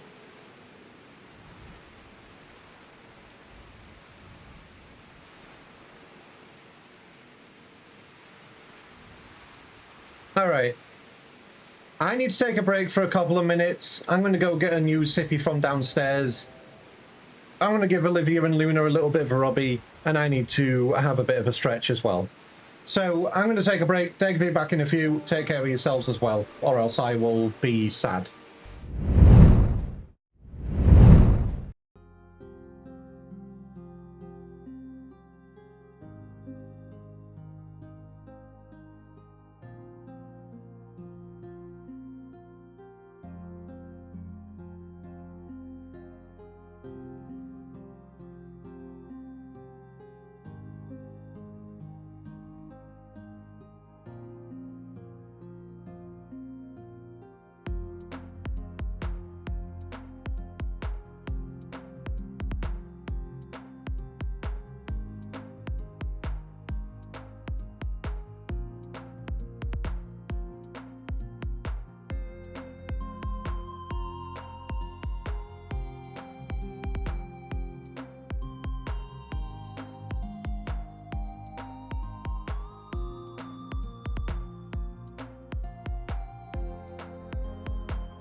I am back. Hello. I feel much better now. I had a bit of a stretch. I have a fresh drink and I have given the babies a bit of a rubby. I just needed a break for a couple of minutes, but I am much better now.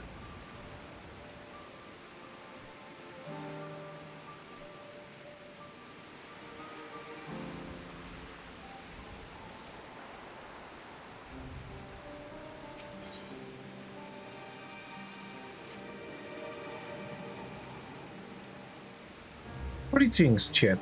Verzan's father has been good as his word, and he confessed the truth of his son's actions to whomsoever will listen. Even among the younglings, far fewer sing Justicia's praises. The tide is turning in our favor at last, and the radiant host are making ready to tighten the net. Speaking of which, they had curious news to share. They've been examining the stories left behind by the Justicia and noticed a pattern. They were all varieties of the rock commonly found near the site of each encounter. For instance, near the Giant's God grounds, Justicia seems to have called down a hail of what else but Giant's God. I have my own theories about what this means, but I'd like to hear your thoughts, Chip. The rocks weren't summoned, but moved. Indeed, the edge of the apex likely lifts whatever stones are nearby, and brings them crashing down to Earth. If our suspicions are correct, we're one step closer to unraveling its mysteries. But despite these favorable developments, the Justicia's popularity remains a problem. Even with the recent blow to his credibility, his most ardent followers still idolize him. In fact, here he's handing letters to the youth of Ratzatan. Though their contents are a closely guarded secret, all the more reason to investigate, don't you think? Once we get to Ratzatan, if I question people around the marketplace, could you cover the city's western quarter? That's where his younger followers tend to gather. After we've collected enough information, let's meet to share our findings. See you again, Ratzatan, Chip. The hell is he doing? Alright, back to Ratzatan.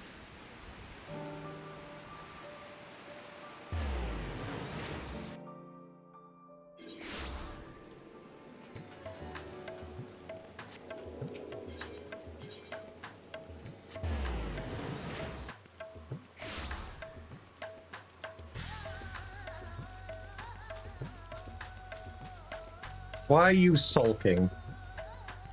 Justicia gave me that invitation himself, only for some thief to snatch it right out of my hand. You believe in a Justicia too? Well, I didn't have a chance to read the whole letter before it was stolen, but he's gathering his most devoted for a special audience. The bastard who stole my invitation is clearly up to no good. He even mutters something about getting revenge. But who could hate someone so noble?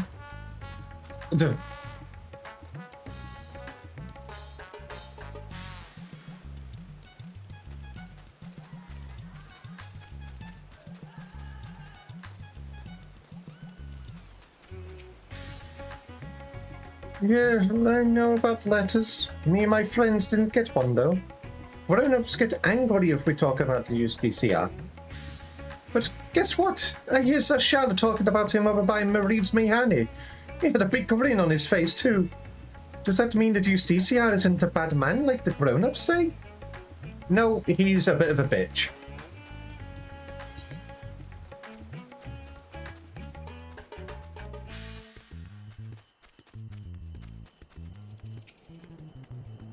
Oh, you're the one who's always following that Tepeke around. She's spreading rumors about the city's savior. I won't let her harm his reputation any more than she already has, so I've nothing to say to her lapdog. Most useful clue points to the merchant is Zashal having some connections to Verazan. He was last seen saying Marid's Mehani. Yeah, well, screw you.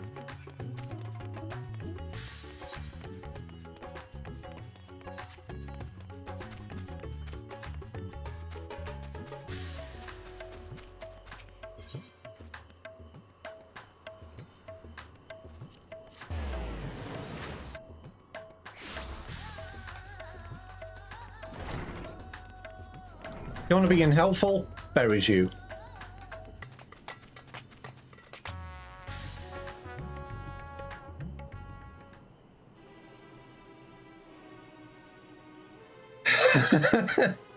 It's true what they say. A fool and his gill are soon parted.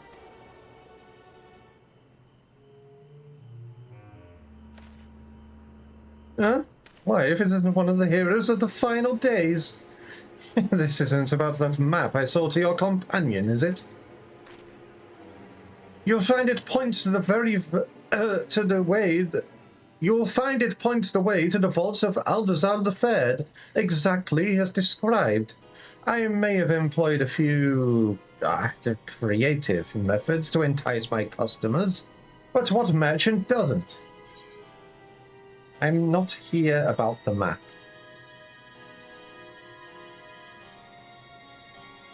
You're not? But of course, why would you be? Well, what can I do for one of our vaunted heroes?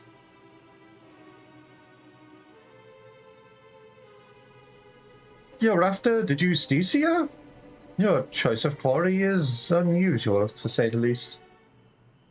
But perhaps I can help you along, eh? A young man came asking for a map to open the way to Uzna. I sold him every map I had, assuring him that the one he needed was among them. I suppose he found it, as I hear these letters that were handed out contain a copy of the map. I dare say that young fellow was the Justiciar himself, and he's planning a clandestine meeting in the Uznair canals. Mind you, it appears he has no shortage of enemies. No doubt they'll try to interfere. So we're going treasure hunting now, I see. Thankfully, Rattatan isn't known for large-scale criminal organizations, but that hasn't kept the less scrupulous citizens from dirtying their hands when times are desperate. From what I hear, bandits seeking to rob trade caravans keep running into the Justicia during his fiend-felling exploits, causing their raids to end in failure. Like as not, they'll try to infiltrate his group of followers and settle the score. And that's where my knowledge of the matter ends. If you're wondering where the meeting place is, all I remember is that the spot marked on the copied maps is somewhere in the Shroud of the Sangha. So, does that answer your queries?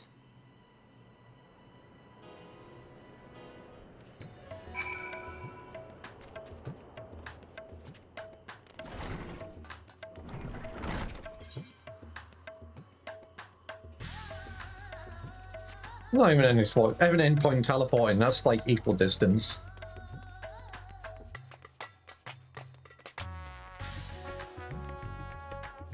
Okay, I guess we're going treasure hunting now, and it looks like we have to save this guy before he gets his binge squinches.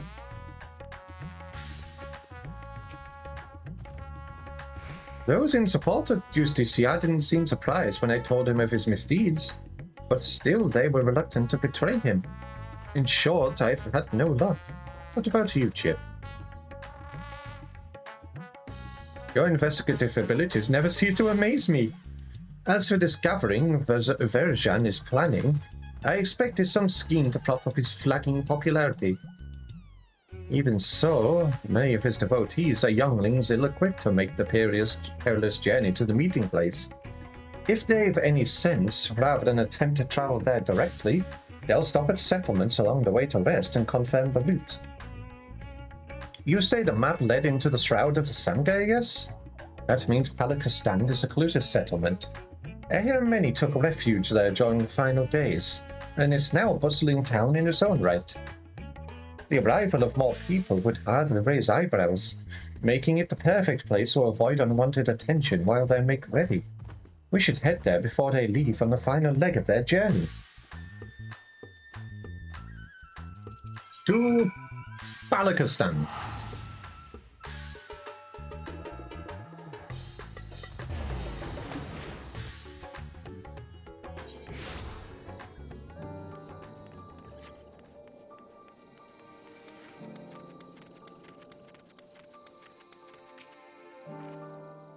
I was right, Chip.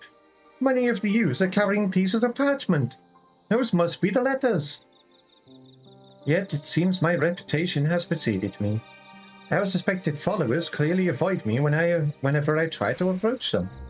Still, we can use this to our advantage. None of them would dare leave Palikastan while there's risk I might follow after. I'll keep watch over their comings and goings, but we'll make sure to leave obvious blind spots. If one of the Justicia's followers attempts to escape the village, I need you to go after them. Now go find a vantage point that affords a good view while keeping you hidden. Once you've started pursuing our unwitting target, I won't be far behind.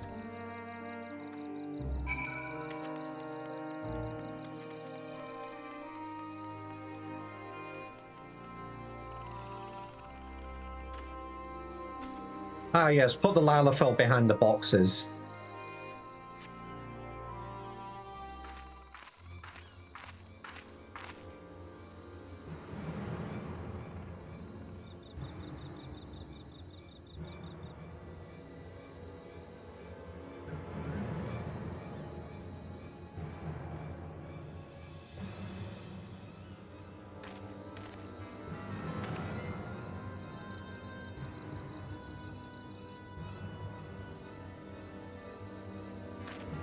I can see me! If I could see me, how did he not see me?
Oh, right, I see.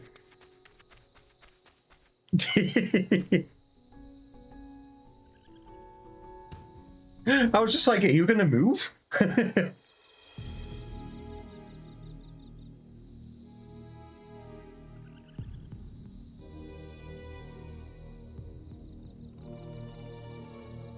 The portal should be nearby. And then I'll finally meet him.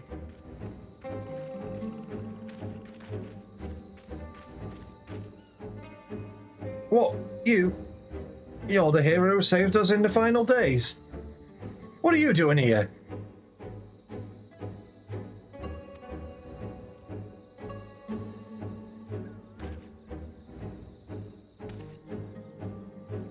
So, you're working alongside a woman I saw at the village. I've heard about the rumors that you spreading, but I had no idea she'd enlisted your aid. Justicia saved me, you see. I was transporting goods for a local merchant who was too miserly to even hire a proper escort. A ferocious creature ambushed me, but my saver approached from nowhere. Saw the beast. Now you're in my life. That's why I came here, to see if there's any truth to the rumors. But now I understand I'm in over my head. I'm going back home. Here, you can have the map. I trust you to take the measure of the Justicia. and to share the truth with us all.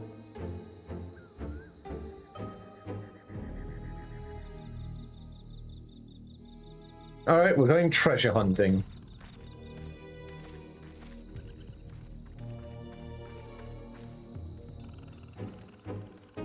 Apologies for watching from the shadows, but I was afraid my presence might have startled the lad. I was able to hear what he said, though, and his gratitude towards Justicia seemed genuine. I dare say the other followers feel similarly. Well, now that we have a map of our own, let's open a portal and confront Verishan.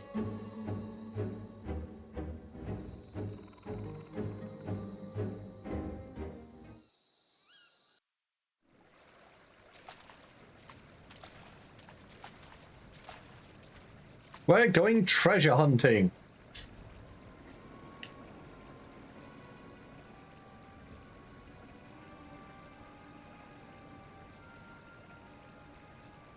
Uh-oh.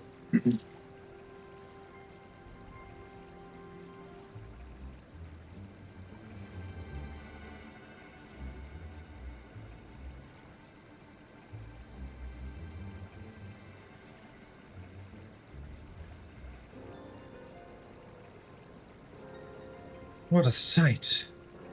Did the treasure cause this?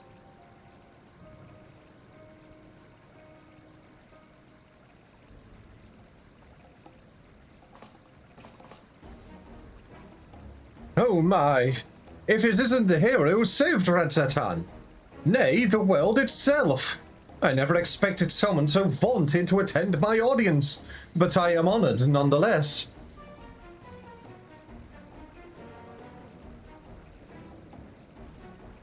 Enough of your games, Verzan.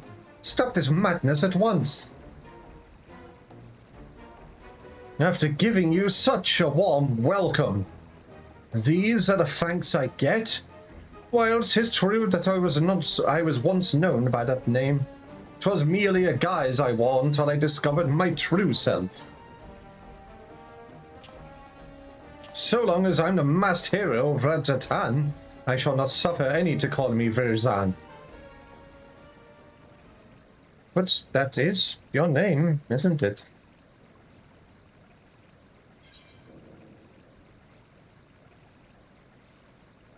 Why don't you drop the axe and try being a true hero?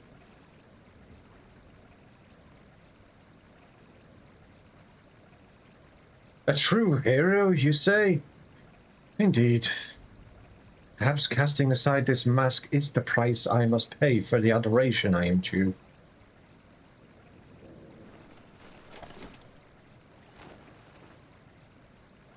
Damn, he's green. Very well, my name shall ring throughout Radzatan. Let it be known that Justicia is the Virzan, and Virzan is the Justicia. What are you saying? You unleashed the pet of the Apex upon your own followers. You know its name? Wait, I remember you. The girl from Chaptoral, yes? Your village's artifact is not discriminating in its wrath. Some among my followers harbored wicked intentions, and it brought sorrow unto my enemies. The true heart caught in the aftermath were merely unfortunate. But they believe... Excuse me. But they believed in you, even though you tricked them. What kind of hero are you? A shit one is what he is. You too would oppose me?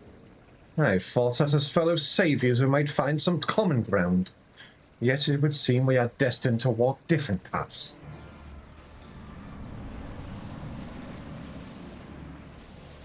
Now faced with unknown peril, a great fervor rages within me. Listen, I am playing Red Mage at the moment. You're threatening me with stones?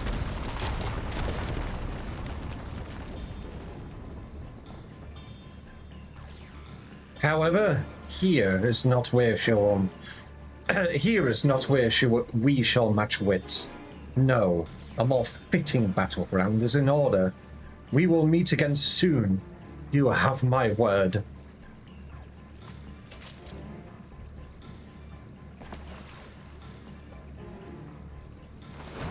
Ah, shut up. Yeah, you actually get stoned, bitch.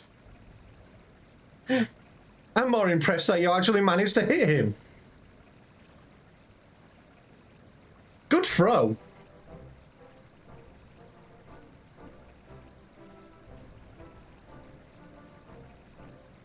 So, can you tell us what happened here?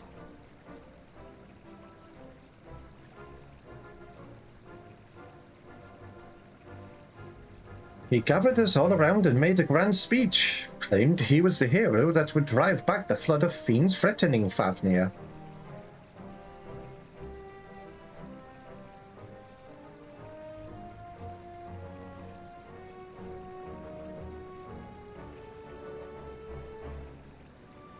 Then he spoke of his anger at recent rumors.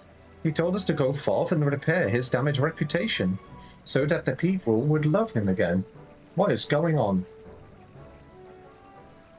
Give me a second. Because even 14 has decided to be choppy for no reason.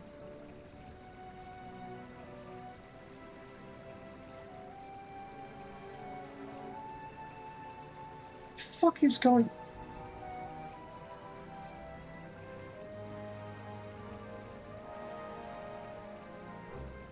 Okay, it's fine now, whatever that was, jeez.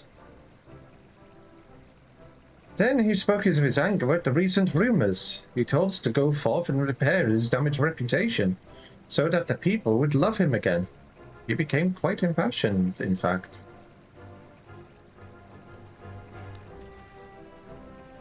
As for us two, we were here to teach him a lesson.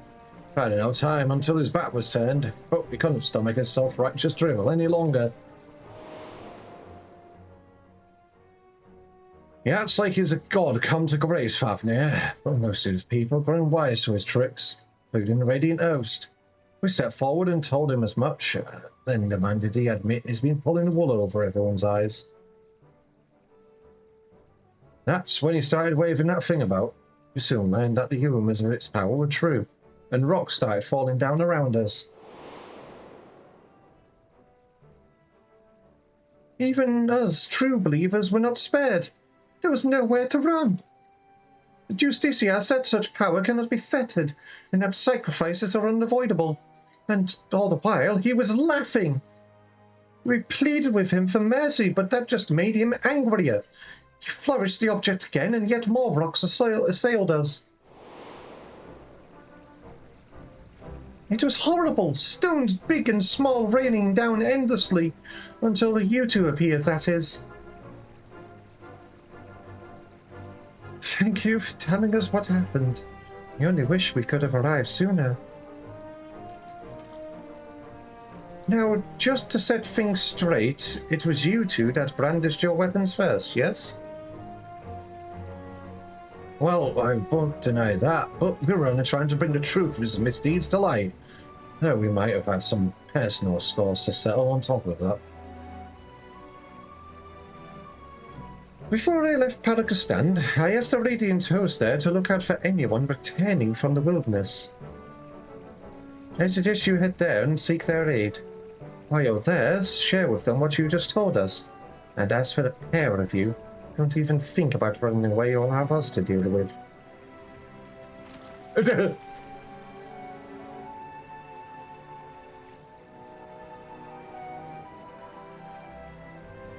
That's the face of, I'm going to slap you if you decide to go, if you decide to run.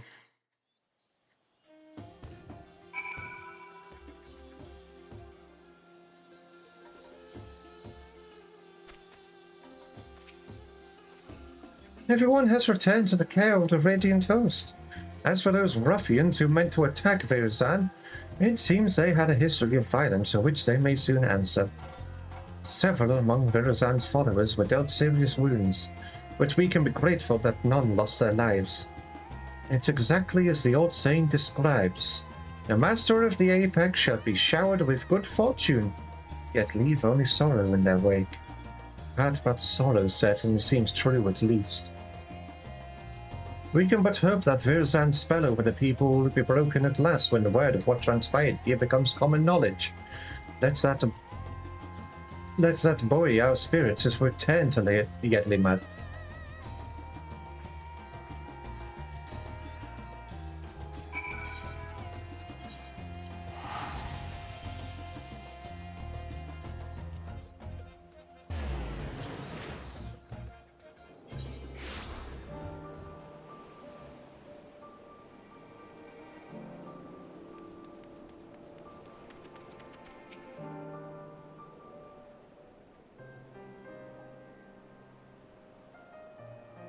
Well, that was certainly an ordeal. Although Virzhan got away, we can look back upon what transpired to plan our next course of action. It appears that the treasure takes rocks from the surrounding environment and makes them rain upon the wielder's surroundings. However, the power seems to be somewhat haphazard. While Virzhan himself wasn't struck, the boulders assailed friend and foe alike. Something else has been nagging at me as well. The stones we saw in the canal seemed quite a bit larger than the others. I don't know what to make of it, but I will give it some thought. Still don't know exactly how he controls the Apex's abilities either. Must focus on these mysteries as we continue our investigation. As for Virzhan himself, it was just as his father said, wasn't he? His so-called heroism is an empty charade. Like a child playing at being a hero from their storybooks. He seems motivated by a vain desire to gain the love of the people, yet he cares nothing for their well-being. He'll learn his lesson soon enough, though none will sing his praises after word of what happened at Uzni has spread. Even he must know this. I worry that his desperation will drive him to worse misdeeds. If the treasure is used with reckless abandon, cause untold harm. I must discuss this with the Radiant Host. Together, we might be able to capture Virzhan before he attempts anything drastic. Stand by for now, Chip. I'll be in touch the moment I have something to share. Okay, he may be a fraud, but unfortunately it looks like he's starting to be a bit of a menace. Like, actual dangerous. He was a fraud at first, and now he's becoming dangerous.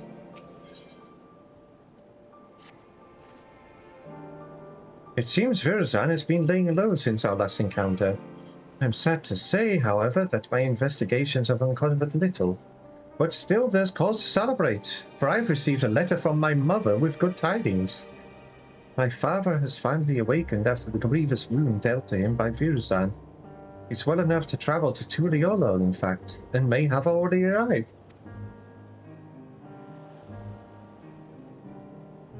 Of course, I'd love nothing more than to go to him, but I pledged not to return until I had the pledge of the Apex in hand. Besides, I'm soon to depart with the Radiant Host to try and sniff out Virzhan's whereabouts before he acts out of desperation. That's why I ask you to go in my stead. As the treasure's guardian, no one living is more knowledgeable about its history than me.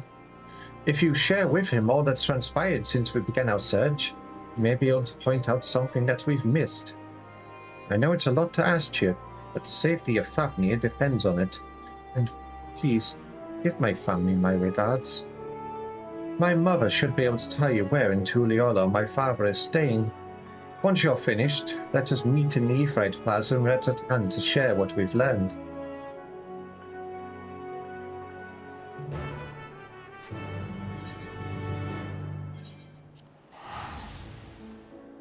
To Tuliolo.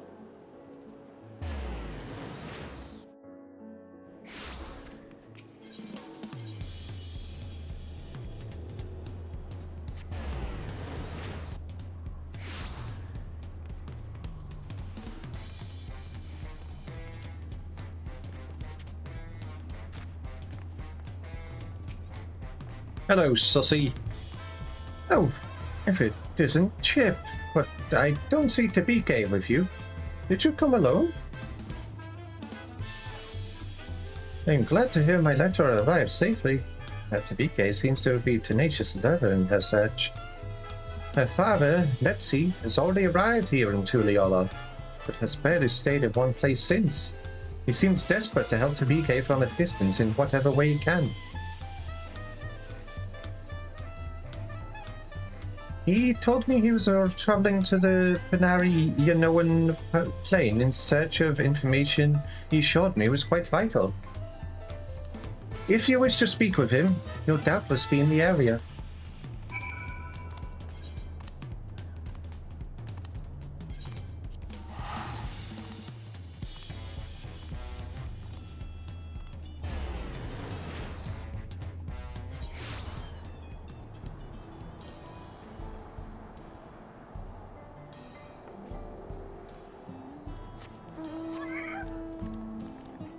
I forgot how extra the locales' names were here around here.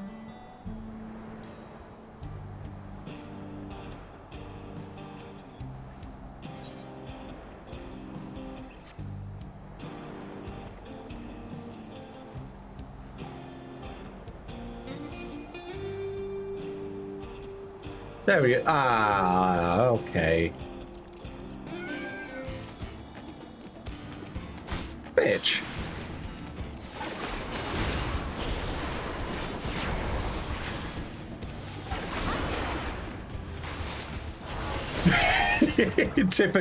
typical red mage moment.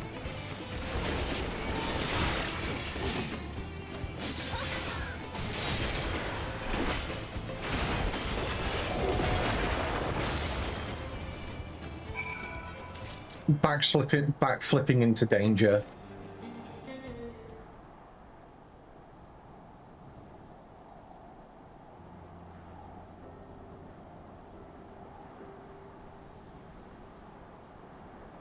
Thank you, traveler. I overextended myself. I've but recently recovered from a severe injury, and was a fool to confront such a beast alone. So, you're the ship I've heard so much about. I owe you many thanks for all you've done to recover the perch of the Apex. News of your progress in Fafnir is most heartening. Despite my position as its guardian, never knew it could rain down stones from the heavens. Since arriving in Tuliolo, I have done what I can to shed light upon the Toral Vidral sealed within the treasure.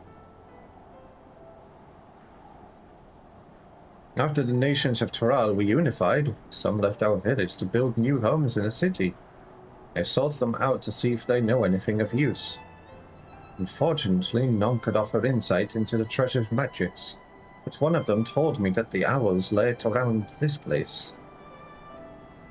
And since a Toral Vidral seed within the perch of the Apex was once an owl, it seems logical to pursue such a quarry. I thought perhaps I could glean something about the ancient beast from their behavior. Like as not, some fundamental aspects remain the same even after transformation. But having heard your account, there is one fundamental difference that stands out. As far as I am aware, no owl native to these lands possesses the ability to hurl rocks, large or otherwise. No doubt the Toral Vidral gained this power by following its metamorphosis. I do believe, however, that it would retain an owl's core instincts. That one you fought didn't strike unprovoked. Instead, it watched me from afar with fear in its eyes. Well, this is normal behavior for most animals. I was surprised by how suddenly it descended upon me the moment I started approaching. Sensed danger and attacked preemptively. I had the same thought. The owl sensed a threat and chose to confront it rather than run from it. This same impulse may have driven the Toral Vidral. Indeed, that correlates with something I heard from one of my countrymen who had relocated to Tuliolo. He spoke of a continuation to the tales passed down from the elders. No hunter's arrow could fell the Apex. It was struck down in a storm of its own wrath, made wild by a heart of fright. Thus was it sealed away at last. Now, judging from the owl's behavior, I can theorize that the treasure is activated when its bearer senses danger. And according to the story, this power can easily get out of hand if its bearer is panicked. Of course, this theory must be tested first. Virazan will certainly use the perch of the apex again. When he does, I ask that you and PK pay special attention to the circumstances leading to its activation. You have my thanks. Loath though I am to admit it, I have yet to recover from my long convalescence, and I would only be a burden to you. I wish I could aid my daughter another way, but you more than make up for my absence. Please lend her every bit of knowledge you have, Chip. I pray that my daughter will soon return home, a treasure in hand.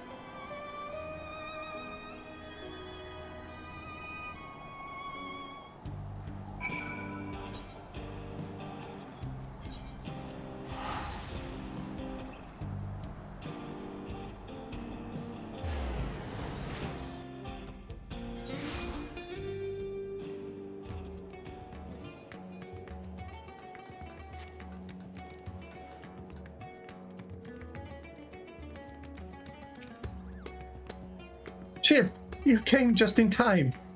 Virazan has shown his face in Ratatan. You can tell me about your journey to Tuliola later. For now, come with me. Oh shit, he's here. Alright, what bullshit is he spouting this time?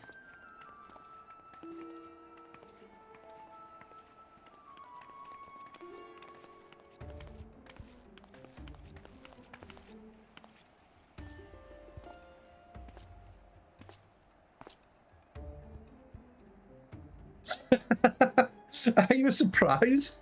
Thanks to the sage counsel of a fellow hero, I have decided to doff my mask. Although my face may be unfamiliar, I believe you know who I am. I was once the Justiciar, but now you may call me Virazan.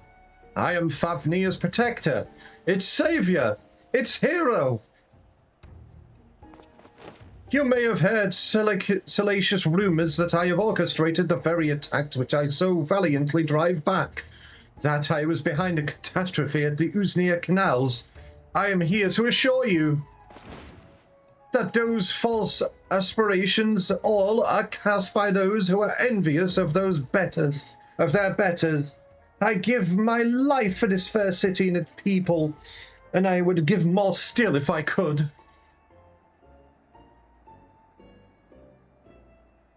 What should we do? It might be best to lock him up before this gets out of hand. Right, I don't want him raining down rocks with all these bystanders around. For now, keep a careful eye on him. All I ask for your respect, your adoration, a dream held by all, but realized only by the few. And I would be one of those few. I can English, I promise.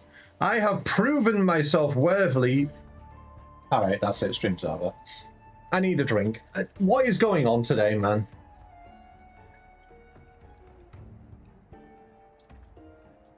And I would be one of those few.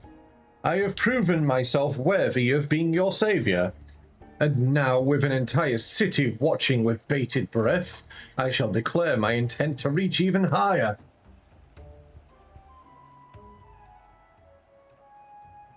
Yes, for I can protect you all with all the better as your ruler. I shall retire the mantle of hero and take up the crown as the king of Radzatan. I don't think that's going to happen. Sit down. Vashan will literally just simply squish you. Well, I mean, Vitra, but, you know.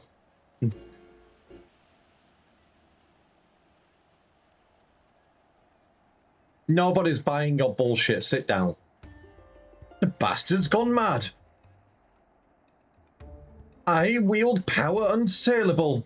With me on your throne, you would never again have cause to fear. all would live in peace. All would shower me with love. They would shout it to the heavens. And from that love would spring a new Radzatan. A greater Radzatan. Enough of your lies, Virushan. The power you wield protects none but yourself. To everyone else, it brings only ruin. Of course, the road to greatness is ever paved with necessary sacrifices. Yet so long as your ruler lives, Radzatan shall know naught but prosperity.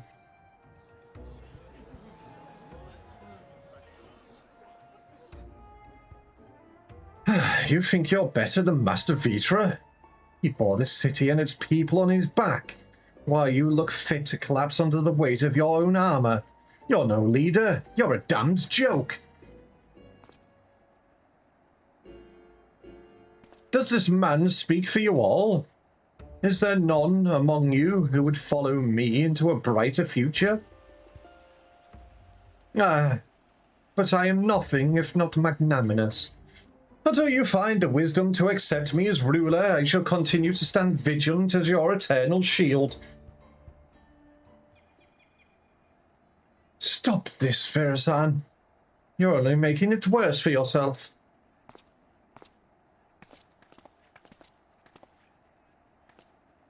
Can't you see you've become a laughingstock? Give up this facade and answer for your sins. Do so now, and the Radiant Host may yet grant you mercy. My sins? Are you not the one poisoning the people against me? Do your worst, I dare you. It will only make me more powerful. I know not what is in your heart, but please end this madness. End it and return to me, my son.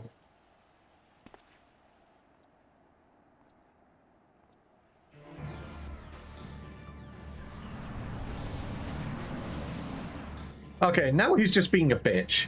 He's attacking his father. Don't get any closer. Why are you... Uh-oh.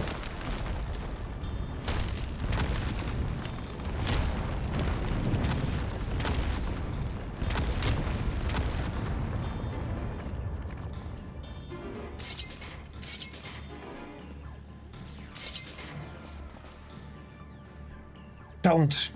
If we fight here, there's no telling how many innocents will be wounded.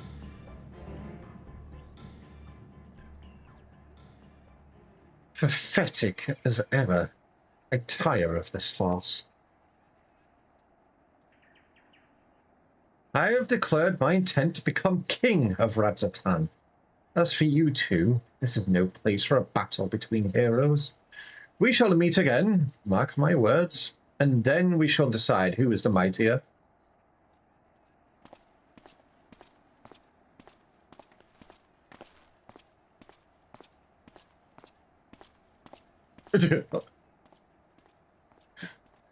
No, let him cook.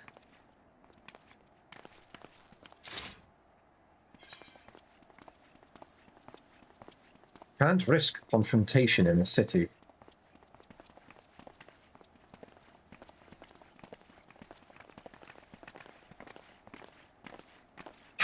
You're right, of course. As much as I hate to see Virushan walk free, we've yet to ascertain the extent of his power. For now, we must bide our time.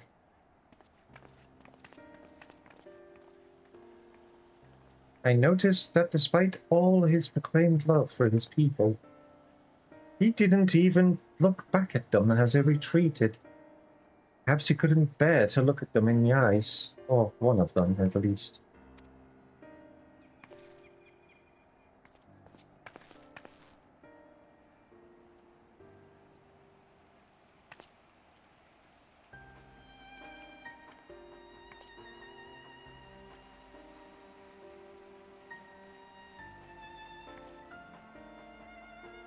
Alright, so this is Daddy Issues the quest, got ya.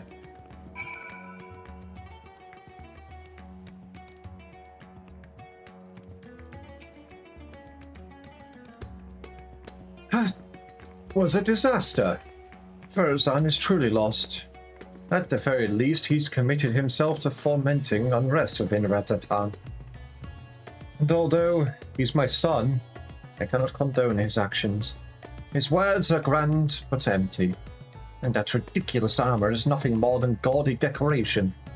He is truly the embodiment of false heroism. What's more, this latest debacle has surely made him a criminal in the eyes of the Radiant Host. All I can do now is beg them to grant my son some small degree of clemency. Before you go, may I ask you something? After Verzan called down the rocks, did you see his expression? I thought it peculiar, but I'm curious as to what his father saw in that face.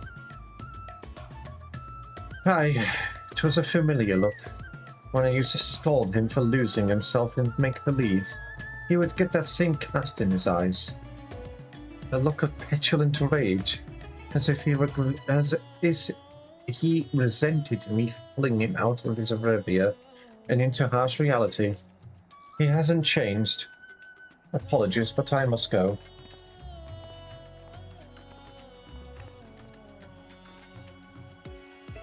Just as I thought. Even clad in his shining armor, can't bear to be told no. And now his childish games have taken a malevolent turn. But for now, we should return to Yedlimad. I still have yet to hear what you learned in Tuliolol after all.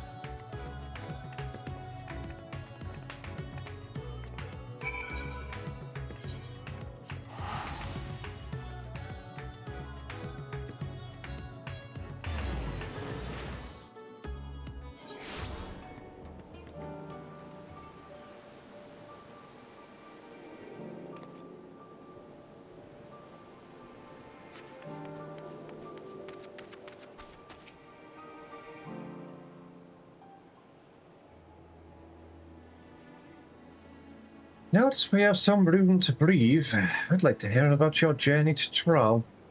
Did my father have anything to share?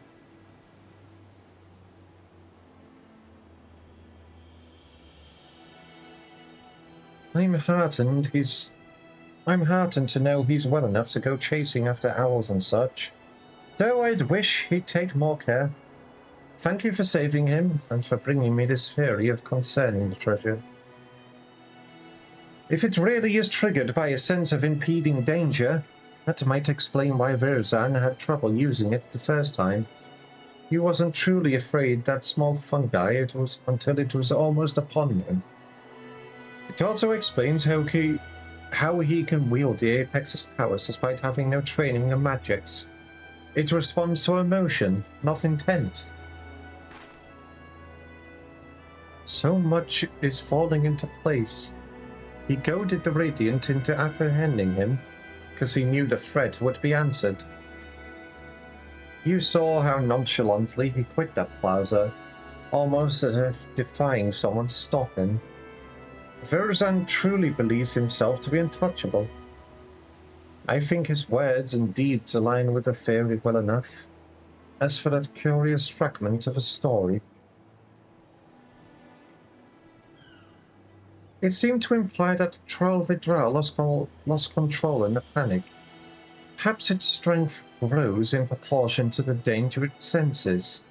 And when that danger is too great, well, you saw what happened at the Osneo Canals in Redzatan. You were present both times, as were others who wished Verzan ill, and both times we saw stones much larger than we've seen before. Now I understand why he's so eager to face you. An opponent of your caliber will strike fear into Verzan's very core, and that fear will summon a power greater than any has ever known. Power enough to bring a hero to his knees. Nah, I'd win. Well, so he thinks, but we know better. We use that arrogance to our advantage, and bring him crashing down to the earth. Although we may have to contend with falling rocks for a time, in a straight fight he'll be outmatched. So we strike fast and we strike hard, until that fancy armor is nothing more than a mangled steel. Although you may prefer to put your foes to sleep and whatnot, we know he has an arsenal of alchemical concoctions at his disposal. That's why I suggest a bit of good old-fashioned brute force. While you unleash your most fearsome destructive spells, I'll be your shield. Don't even think of holding back. You know it's over when a warrior of light punches their hands together. I look forward to fighting by your side. Now we simply have to find a suitable arena. I shall consult the Radiant Host as to the location. Once that's decided, we'll confront Virazan for the final time.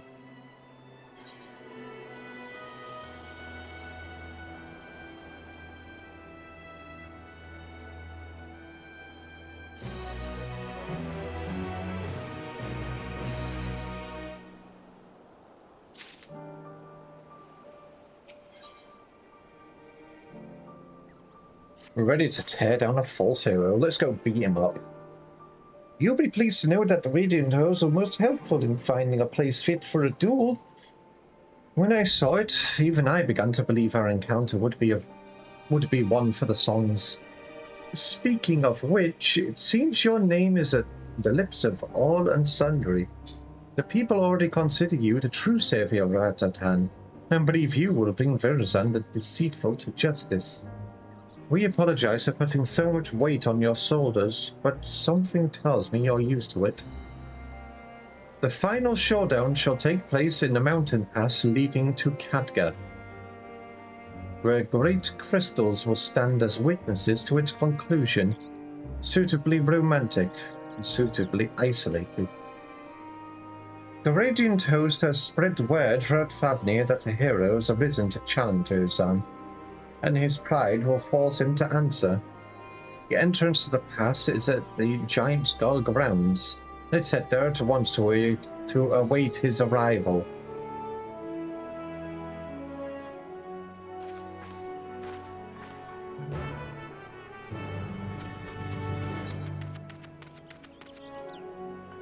I'm going to be honest, I had a good sleep last night. I had some food before stream. I've got plenty of sippy, so I don't know if it's just the temperature that's throwing me off today, or if I'm just having a bad day. Either or. But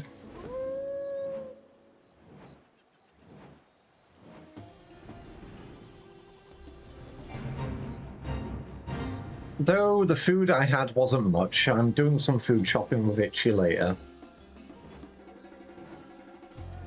And then we'll have some better food in.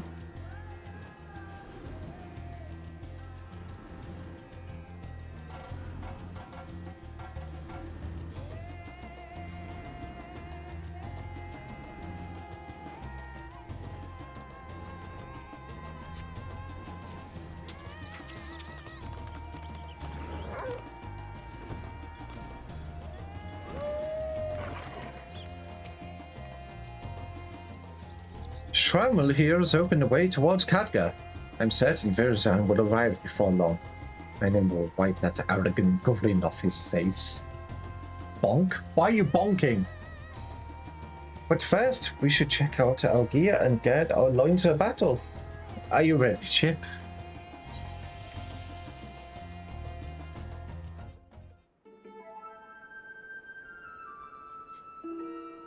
Break time catching up on some work because programs are being sussy. Well, explode those programs. But yeah, it's probably going to be the same thing where after I finish this quest, I will probably leave it for the day because I don't know what's up with me. Like I said, it could just be I need more food because I didn't have much earlier.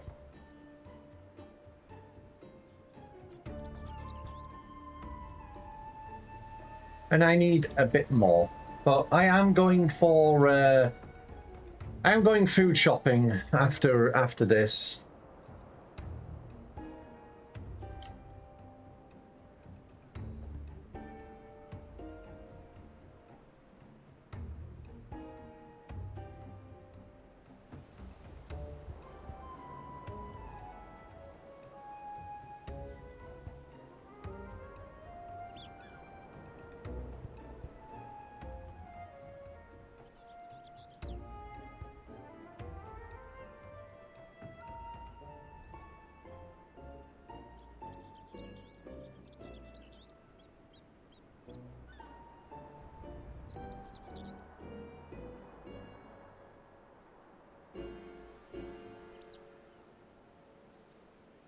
I was just responding to to Itchy. Anyway, there he is.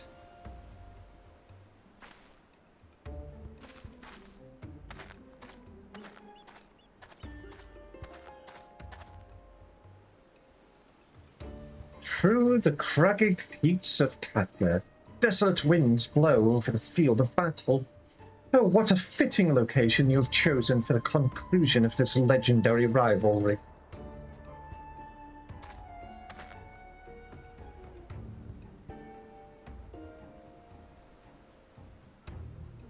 I was right not to face you before. In environs unsullied to a struggle between titans. Now my patience has been rewarded, and my heart races in anticipation.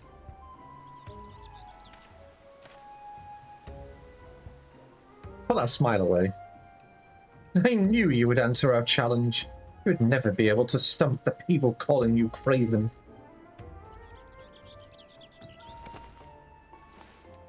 Such boldness in the face of impending doom. Have you not realized by now that so long as I wield the patch of the apex, I am invincible? We'll soon put that to the test. You rely too much upon stolen power. It deludes you. You claim to be a savior to the people, but they have seen through your lies. Even your own father can scarcely bear to look at you. You're nothing but a small, small man, hiding within the hollow facade of a hero. And today we tear that facade down. Will you now? You may have the metal, but have you puissance to claim the mantle of hero? My mantle. Yeah, I'm gonna kick your ass.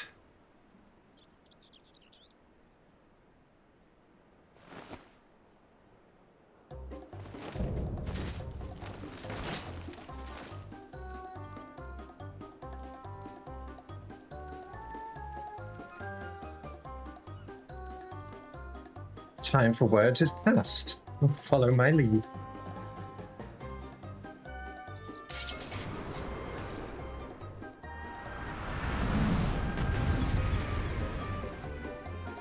Well, he put the apex away for now. Time to kick his ass.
Out my face.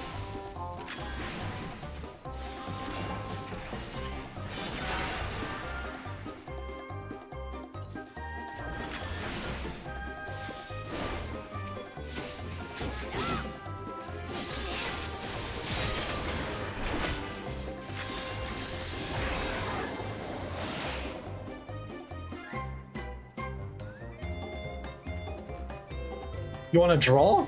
Nuh-uh.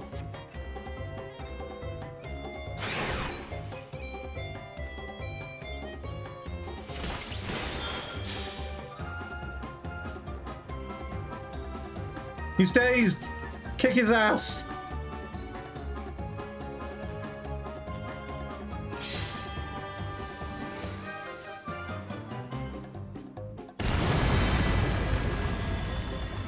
Uh-oh. He's going Super Saiyan?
Bye-bye.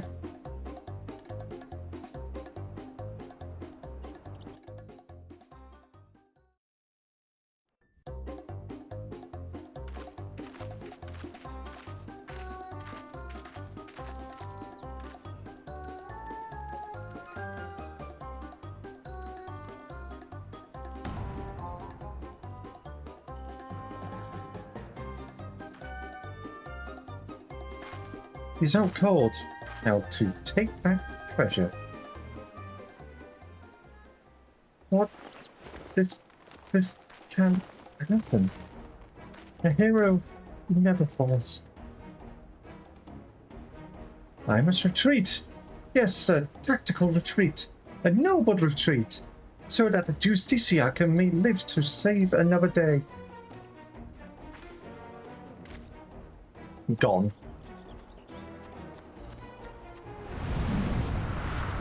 Uh-oh. Huh? Boink! KO.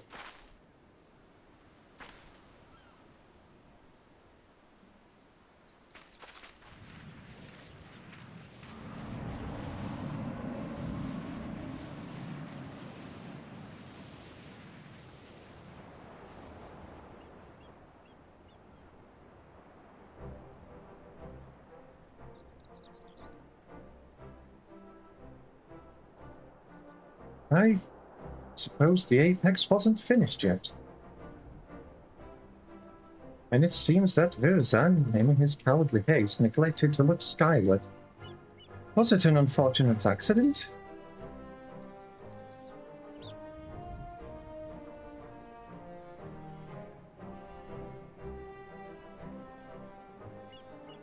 Or fate delivering his just desserts?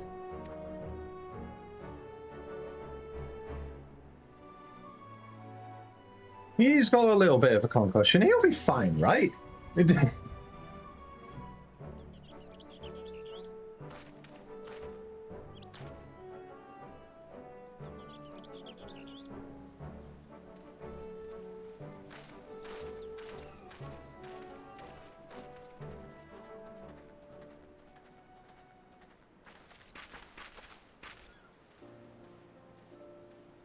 He claims to be Ratatan's savior, yet he sowed only discontent among its people.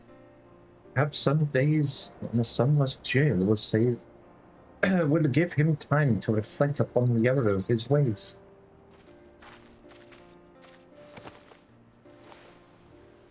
And now I've finally recovered the perch of the apex. Thank you for coming this far with me, Chip.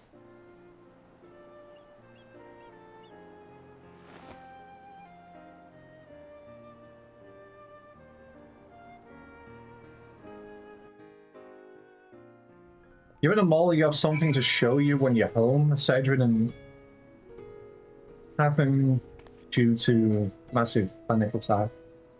So rescheduled for early July. I'm sorry to hear, man. I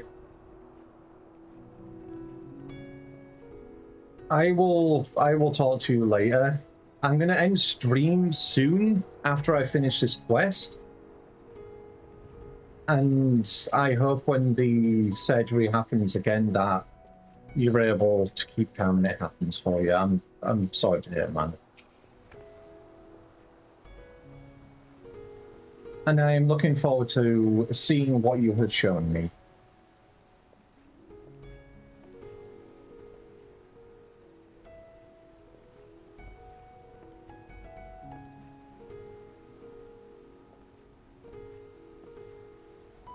The battle was hard fought, but we made it through. Lirazan is the responsibility of the Radiant Host now.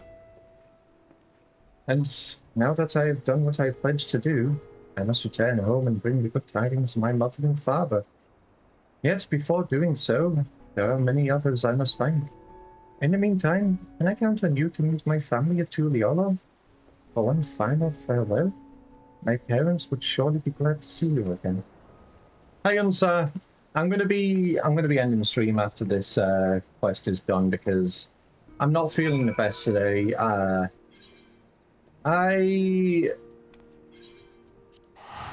seem to need a bit more food, and we are going food shopping later. We just didn't have much in.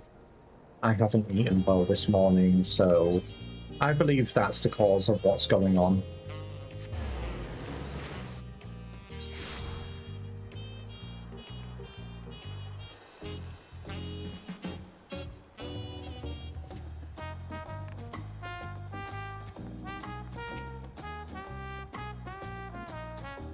I didn't expect to see you in Tuliolo again so soon. Mr. BK, well?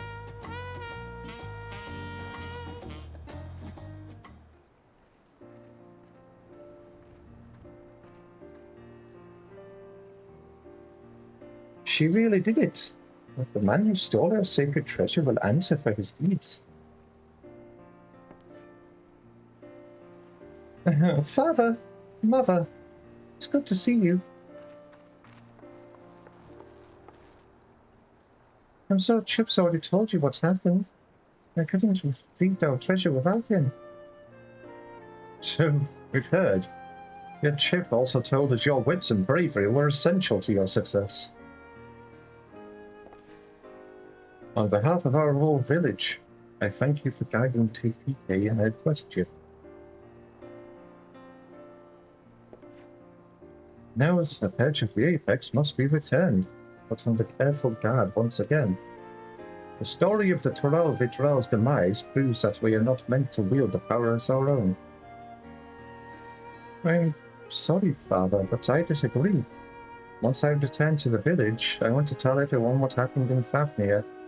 They need to know what the treasure is capable of, or else we'll risk forgetting once again. I won't deny that the Apex's power is dangerous. I saw it with my own eyes what happens when it's wielded with abandon. As joined cause of our search, I also saw potential. If we fully understand how it worked, we could use it without risk, for ourselves or other people. We could turn something we once feared to our advantage, instead of letting it become obscured in legend. I can see the reasoning in that. We must ever be ready for danger, even in times of peace. Should our safety be threatened, treasure may grant us a means to protect ourselves. But can we be trusted to use it responsibly? Great power really breeds great desire. Someone with the same ambitions as Rirazan may arise again, perhaps one among our own. I dare say that once I've regaled them with the rise and fall of the Justicia, they'll think twice before following in its misguided footsteps. And our forebears relied on legend of Vidral's fate to forbid the treasure's use. We can rely on the story of Virzan's fate to urge caution. And this time we have someone who lived through it to tell the tale. Of course, if I'm going to be guiding people in safe use of a potentially dangerous treasure, I see no choice but to inherit my father's position as its guardian. Some may raise their eyebrows at the prospect of a loose-lipped PK serving as the perch of the Apex's protector, but I've grown from my mistakes. And who better to tell the tale of Virzan and PK's failures?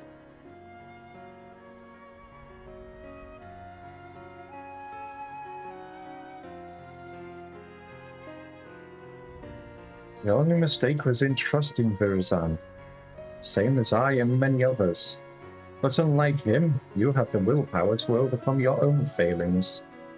Over the course of your long and arduous journey, you've gained a wealth of experiences, and your efforts have finally been rewarded. You took responsibility for your actions, and by so doing proved your conviction to our people. They shall listen to this proposition with open minds, I'm certain. Now, I must say farewell. As much as it pains me to do so, I owe you a debt I could never hope to repay. Once I return to the village, I'll do my utmost to protect the treasure we worked so hard to retrieve. Until next we meet, may fortune smile upon you.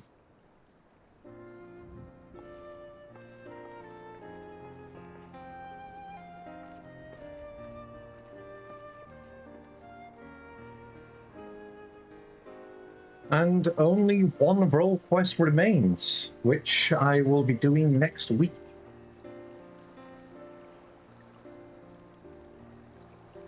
Last one that remains is the melee DPS role quest.